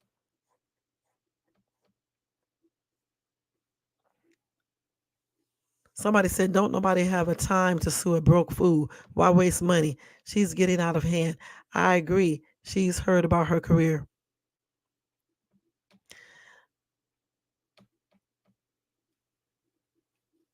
Somebody said, and she heard the story secondhand, and I heard she said it was a guy who looked like Christopher Williams. Jaguar may be right about certain things, but often just seems bitter. And for all you who say, why don't people sue her? If she's lying, why sue a broke person? I don't think she lies about everything. She may be embellishing some things, but I don't think she lies about everything. And they said what she said was that someone who looked like Christopher Williams. Jaguar assumed it to be him. However, Jay didn't witness the act herself. You got the information from another source. No matter, ain't hers nor our business to tell.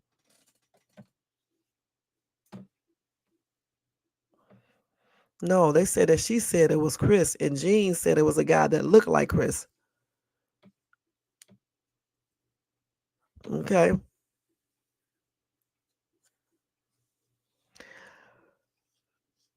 Somebody said they believe he did do it. Somebody said he doesn't have to be GAY to perform a X act for a record deal. That's the lamest excuse ever. If he didn't do it, he would just say he didn't do it. Instead, he's trying to rationalize it to make you think there is no way it could be possible. He did it. He's lying big time. He's not fooling anyone. Would you ask someone's, you know what, for $1,000,000? Exactly. Yeah, I don't know if he did it or not. I don't care. But the thing is that he found it very important to be very important to address it. So it is what it is. Hopefully he didn't do it, but we just don't know. You know what I'm saying? He could have did it. So let's see what else we got here.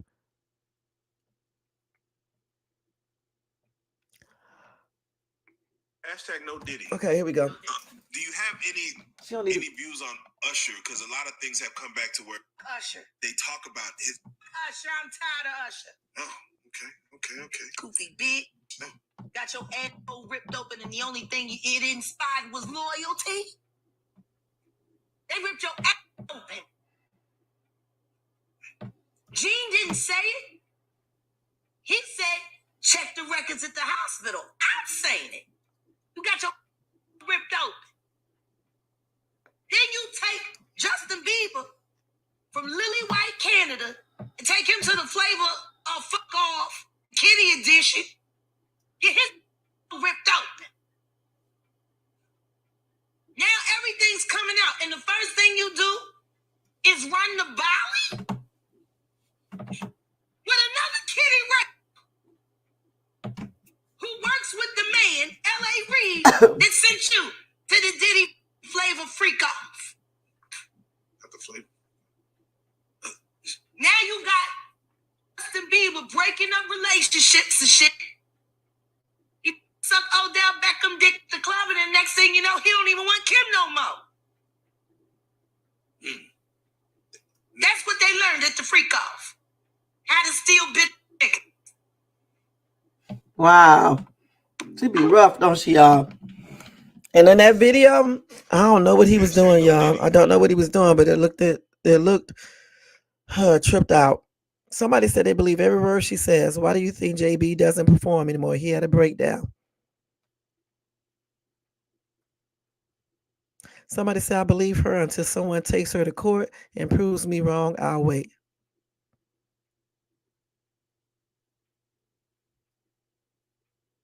Somebody saying they won't because she comes with those receipts.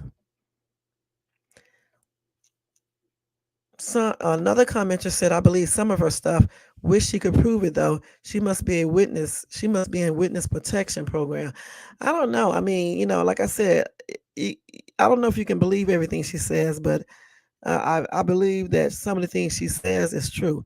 Maybe not everything, but some things may be true. You know what I'm saying? Now they also said Kim Porter's alleged diary exposes Diddy's dark secrets. All right. So on Monday, because I'm not going to do it today, I'll tell you guys about that diary. See if I can find out any more information about that diary.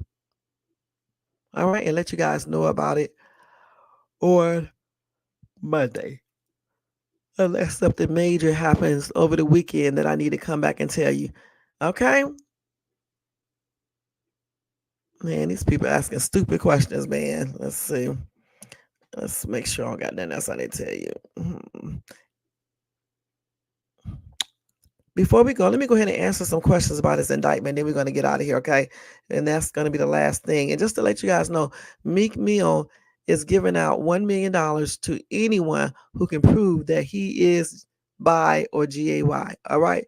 If you can prove, if you have evidence, physical evidence that shows that he is bi or GAY, he's going to give out $1 million. All right. Meek Mill. Because he said he's sick of all those rumors. He said he is not GAY. He is not bi. Period. Okay. Now let's see here what we got here.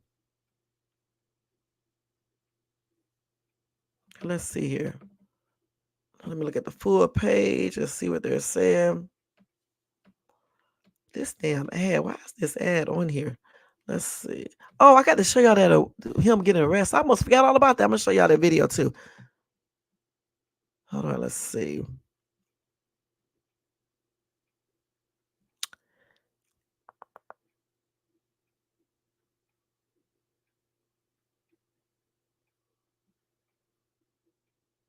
Hold on, let's see. Hold on. So we already know what the feds are basically doing, some of the things they're doing. But the other biggest part of that whole entire situation is that they're trying to basically take some money from Diddy. All right. They claim he built his empire through this so-called criminal enterprise. Okay. But I don't know if I agree with that 100%. Okay. Um, if he did build some of it, if he did build his empire that he has with some of his um, alleged um, criminal activities, then I don't see them getting everything. You see what I'm saying? Because they would have to look at, certain things like when did he start doing this criminal enterprise? Because he's been a rapper, a producer, and all that for the longest, and he have earned money from that before he probably started all this other stuff. So they're gonna have to probably investigate and see when did he start doing this alleged enterprise or whatever, this actual stuff. When did he start doing this stuff? So they can make sure that the only money they mess with is the money that they think or they have proof that he got from his trafficking and all that enterprise, his alleged trafficking enterprise. So I don't see how they basically can take everything. I just don't. Because they need to see, you know, what money he used to buy what.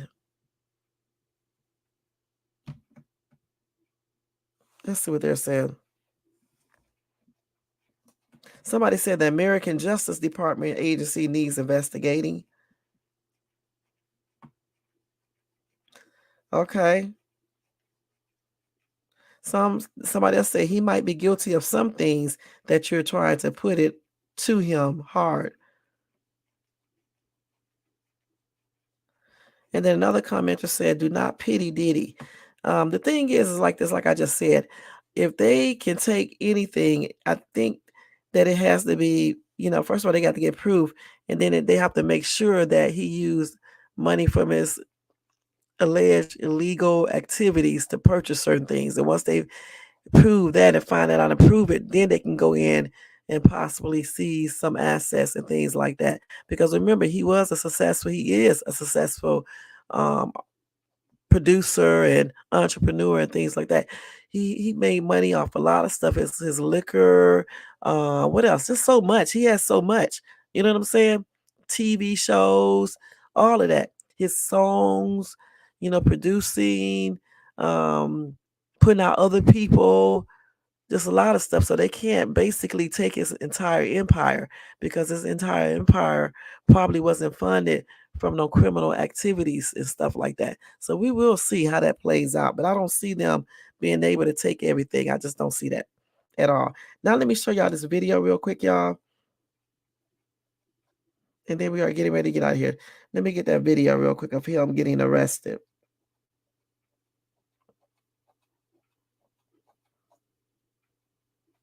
Let's see, what did I do with that? It's down here. So just hold it for 1 second, please. I got to find it. Oh, first, let me show y'all this picture right here. This is funny as shit. I got to show y'all this first. Wait. I got to show y'all this first. Wait. I got to. 2 videos before I leave. Hey, Most Hated. Thank you so much for tuning in. 2 videos before we get ready to get out here. We're going to show you this one first. Okay, we're going to show you this one first. Why do you have on a wig? Is this a Halloween party? So we coming to you live, Diddy late nights, anything can happen, I'm just vibing, so why? He was high as hell. So we coming to you live, Diddy late nights, Yeah, he was high as shit. Okay, let's keep it real with that wig on. But I'm thinking he was probably having a Halloween party. I'm just Most Hated, you so silly. But look, I'm thinking he's at a Halloween party going on or something at his house, or either he's just doing some role playing or just acting silly, okay?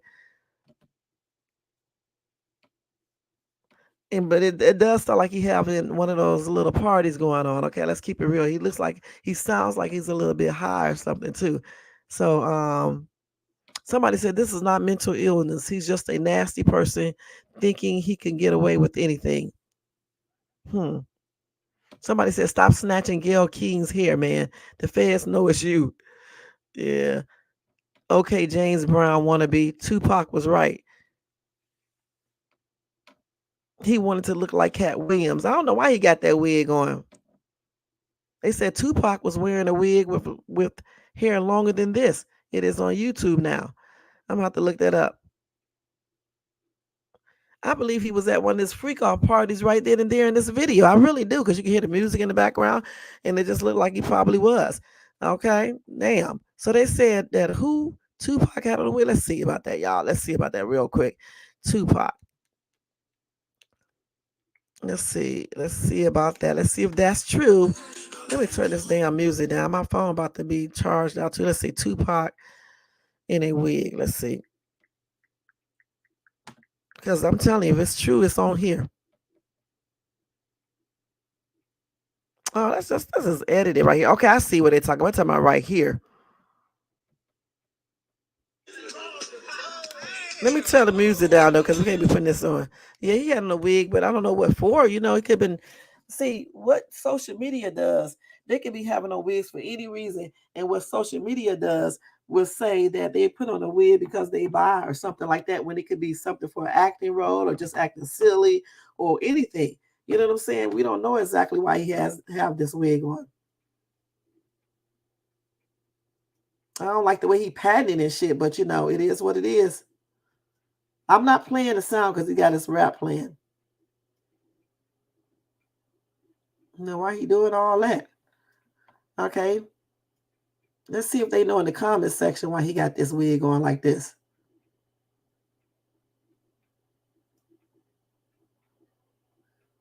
I don't know what the hell Hollywood be doing to these men, man. What is he saying right here? Let me see.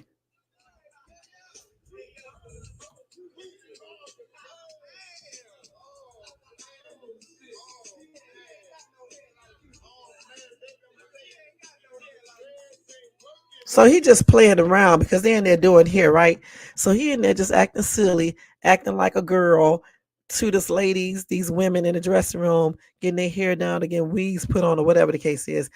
You know, it's not like he putting on a wig to act like he like that. He just joking with them and stuff. That's all that's about. Okay. That's why it's good to you know, look at stuff in detail.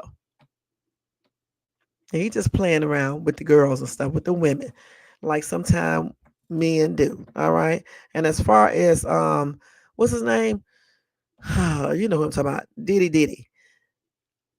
I don't know why he had on his. He probably was doing the same thing. I'm not sure, but you could tell he was at one of his little. Well, it looks like he was at one of his little parties and stuff like that. Okay, so no telling. It could have been Halloween for all we know. You know what I'm saying? It could have been Halloween for all we know. He could have been having a little Halloween party or something like that. You just never know, y'all. Let's see here. Oh, wait a minute. Let's look at this real quick.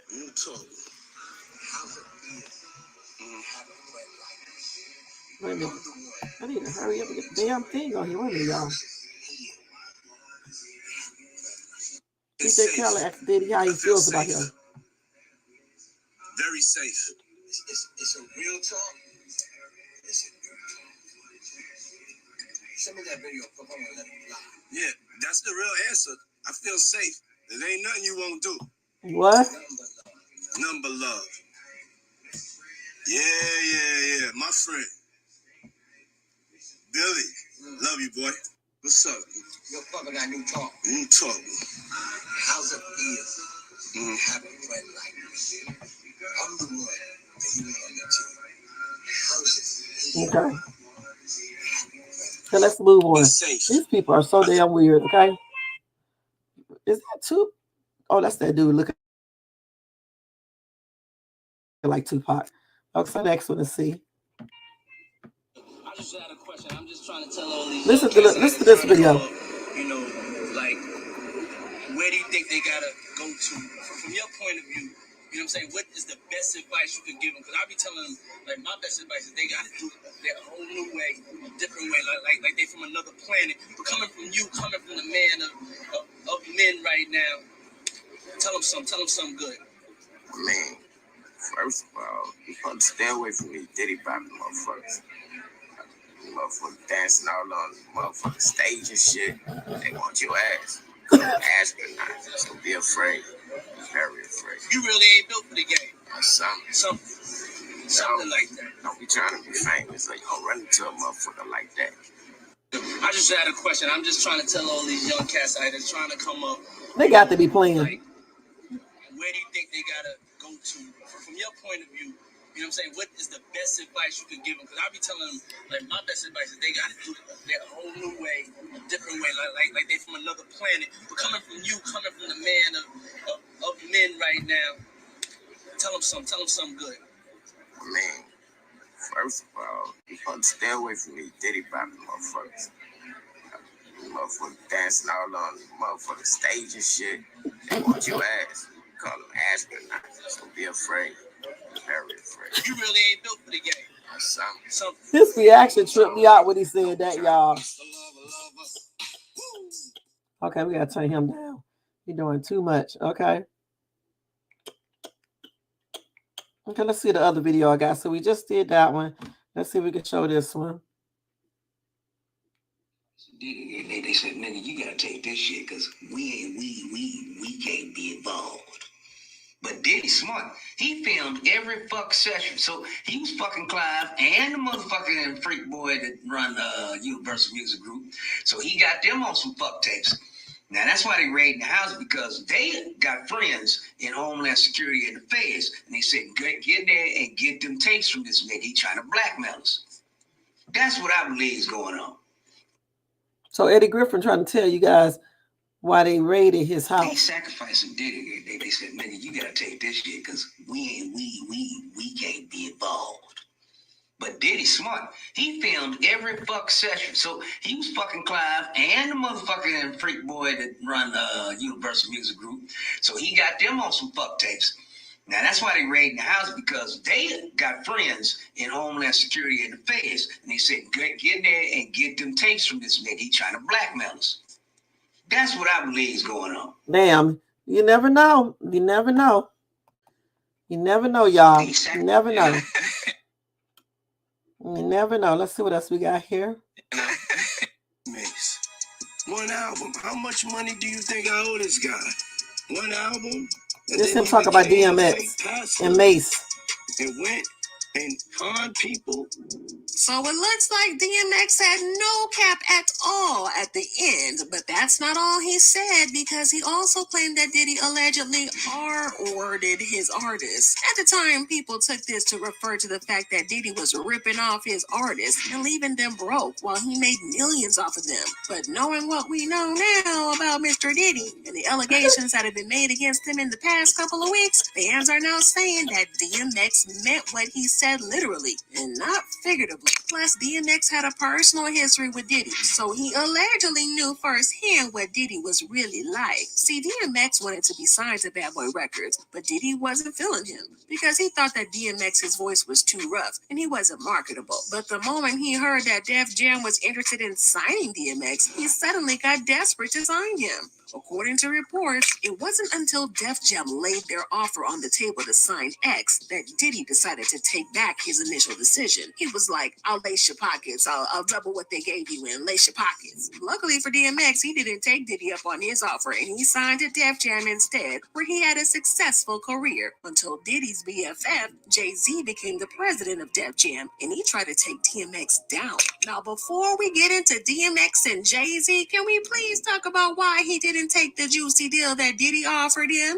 Yes, this happened before he knew about how Diddy ripped off his artists. So why did he turn Diddy down after he begged Diddy to sign him to Bad Boy? Well, the streets are saying that sometime between DMX asking to be assigned to Bad Boy and Diddy offering him a role, DMX found out that Diddy had allegedly been unaliving his artists, especially those that were successful. There's been a conspiracy theory for years that Diddy was the brain behind Biggie Smalls' death. because he wanted to own Biggie's catalog. Even Y'all hear this? Knight has talked about how weird it is that Diddy has been profiting so much from Biggie's death. The streets are saying that if Diddy can't gain access to an artist's masters when they're alive, he allegedly unalives them so he gets all the money for himself, which is extra shady. And allegedly, this is why DMX chose to keep his distance from Diddy, because he didn't want to get caught up in that mess. And while he did have some successful years at Def Jam, things changed when Jay-Z became president because Jay allegedly felt jealous and threatened by DMX, and he wanted to take DMX down a notch. According to DMX, Jay-Z was obsessed with staying at the top at all times, and he never wanted anyone to be as big as he was.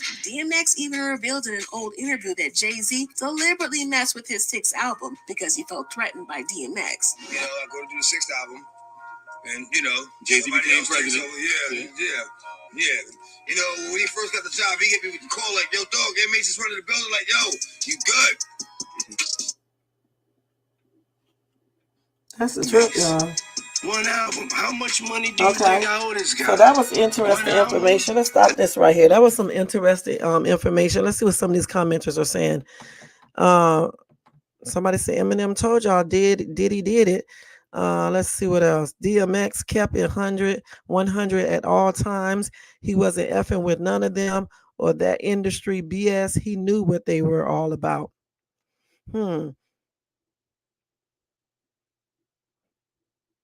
They said the first clip Diddy was talking about Mace. Jay and Diddy belong to the same group. It's over for Diddy. I'ma need Danny Kane in total to say something. 224 Year of the Truth. They right because they just wrote that in January. Somebody says that why DMX is gone. Let's see. Somebody said DMX was not a fake pastor, never tried to be a pastor. He knew his Bible and always kept God close. Did DMX really pass on from an overdose? Please look into this because powerful people can get you unalive. And somebody else said they place life insurance on their artists too. Let's see. Somebody said Walmart does on their employees too. Okay.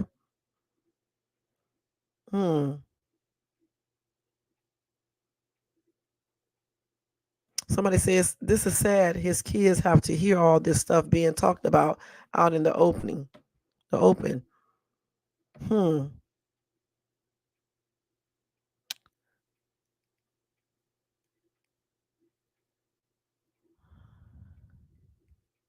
Somebody said now everybody want to talk hard about Diddy, but he had y'all scared. Facts. Y'all knew and did nothing.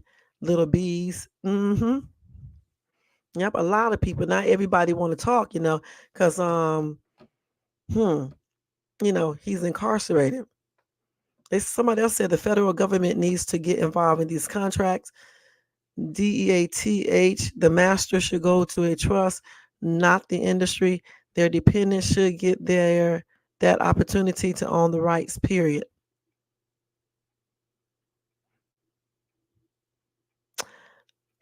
Somebody said Cali 13 warned us about P. Diddy a long time ago with his song PIDDD.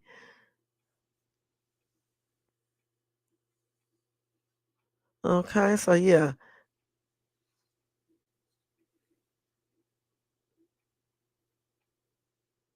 Somebody said Diddy was talking about Mace.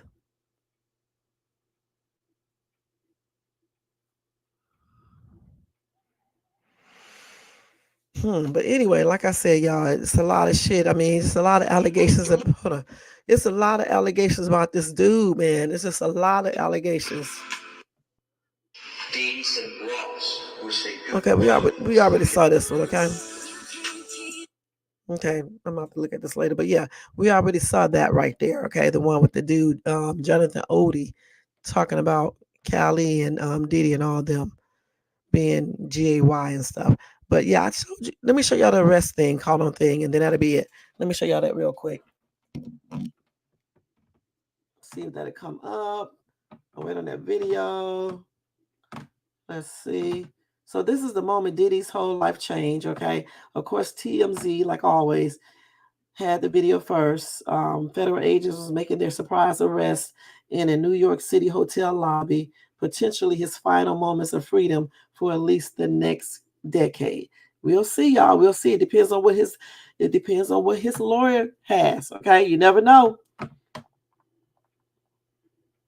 We will see. So y'all better stop talking about this dude. Y'all better stop. Oh man, let's look at this commercial first, y'all. And then when this commercial go off, we'll see it, okay? All of my drug dealers were doctors. Y'all don't want to see these ads? Secret celebrity drug ring. Stream on Hulu now. Well, you know, you have to pay extra for that to get these removed. Let's see. Where's the video at, man? Let's see. TMZ. Okay, y'all don't get me now. Let's see if I can show this good. I may need to show it on TikTok. I tell you what, let me show it on TikTok. Let's show it better on there. Let me show it on there. And then I'll come back to this. Let's show it on TikTok. Diddy being arrested. Let's show better on there. Let's see. Let's do Diddy. These people be doing all types of stuff on here. Diddy arrested. Arrested video. Let's see if we can get it on here because it may show clear. I think we can see a little. Why they always got all this damn music playing? Let's see. So you can see a little bit better here, right? I told you. That's why I be going. That go Diddy right there in that long coat. I think that was him. Yeah, that's Diddy right there in the long coat, right? Yep, he got his hands behind his back now. Sure does. Look at him. Yep. Damn. They came a little earlier. And they're going out the door. Look at him. Taking him out the door. He's got his arms behind his back. I bet you just wanted to run. But no, he came there. He knew he came there a couple of weeks before, right? He was anticipating this day, but he just thought it was going to be on Tuesday. He was going to turn himself in on Tuesday. Instead, they came and got him Monday evening, because it wasn't even night outside. At least it doesn't look dark. It may be dark out there. That's when they was coming in talking to him right there. His friends and stuff was wondering what was happening. His bodyguards and shit. See them right there. Okay. Then he walking out his hotel. Damn, I guess his people got all this shit that was in the hotel and took it and put it up. And they said he had the pink stuff in the hotel.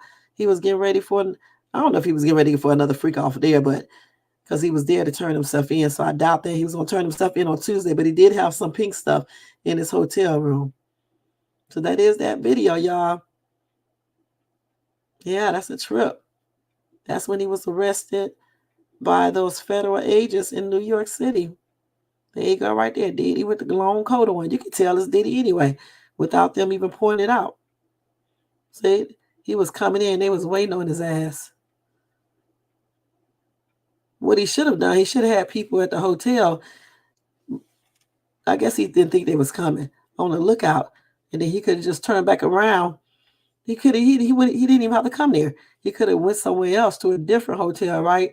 And then on Tuesday, he could have walked into the jail himself and they wouldn't have got none of this on camera. Yep. That was his last day of freedom at this particular time. Now, we don't know if it's actually his last day because, like I said, it depends on what his defense attorney has. You know, he may have some witnesses to say something else. Who knows? We'll see. You know, we will see.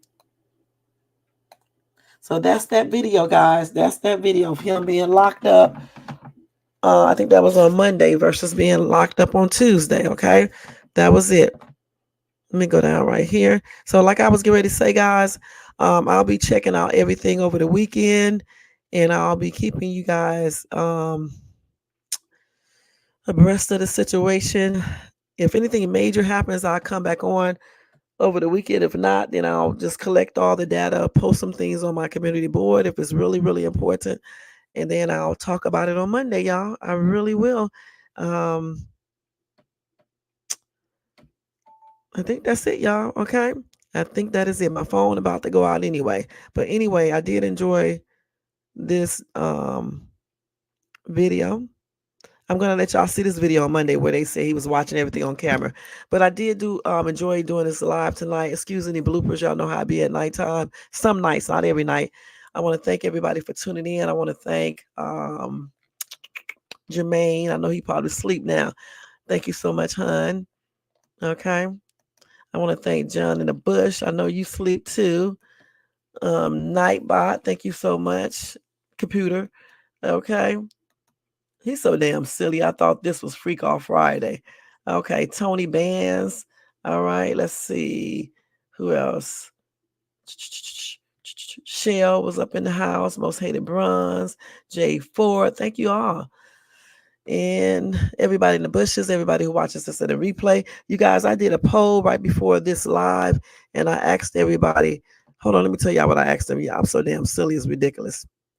I think only 4 people voted, so you know how y'all be scared to vote and answer silly questions. But yeah, I had asked everybody, hold on, are you all up for a freak off this weekend? Okay, the 4 people who voted all said yes. Y'all some damn freaks, okay? And that's on everything. Y'all are some freaks, and that's on everything. Look at this right here, y'all, before we get ready to get out of here.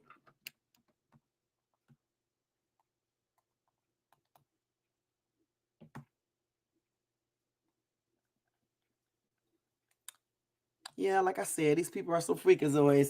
Okay, they want to do a freak off. Well, y'all go ahead and do y'all freak offs. Just don't be taking somebody there and doing things that they didn't ask you to do. Make sure you have them sign some type of contract or whatever the case is, so you can be able to prove everything once the police come and get your ass. Okay, all right. But anyway, y'all don't forget to subscribe to this channel if you enjoyed this content. And if you do enjoy this content, make sure y'all be checking out my Dollar Tree haul that's coming out either tomorrow or either Sunday. And check out my other videos, my shorts and all that. You can check me out on what is that thing called TikTok at Shay's Tube. All right. And also, guys, like this video if you enjoy the content. I think I just said that, and subscribe to the channel as well. That's what I meant to say. And also hit that bell notifications so you can be notified of any upcoming videos. You can share and leave a comment. Tell me what you think about all this little crazy news I gave you guys before we talked about Diddy. And definitely, what do you think about all this stuff about Diddy, him and that wig? You know, him when he got arrested, the video where he got arrested, the stuff that Jaguar Wright was saying, Justin Bieber situation. What do you guys think about all of this? And do you think that he will get a lesser sentence or get out of custody? What do you guys think? All right. Other than that, y'all, we are getting ready to go. Don't forget, guys, if you want to show additional support to this channel, you can do that by doing a Cash App to $Shades too. Let me go over here and salute to you, J4. Let's go over here and take all this stuff down and put the other banner up. So let's see where we at here. Let's see. Good night. See you, my next. See you. What is the happy weekend stuff at? Y'all will never be able to find all this stuff. Here it is right here. Y'all have a good weekend, y'all. And also, thank you for checking me out. Your support is appreciated, and sleep tight in blessings. And I'll see you guys on Monday unless something for real happens and I need to come and address it to you guys. Other than that, have a good night, a good morning, happy and blessed weekend and Saturday. And I'll see you guys in my next live.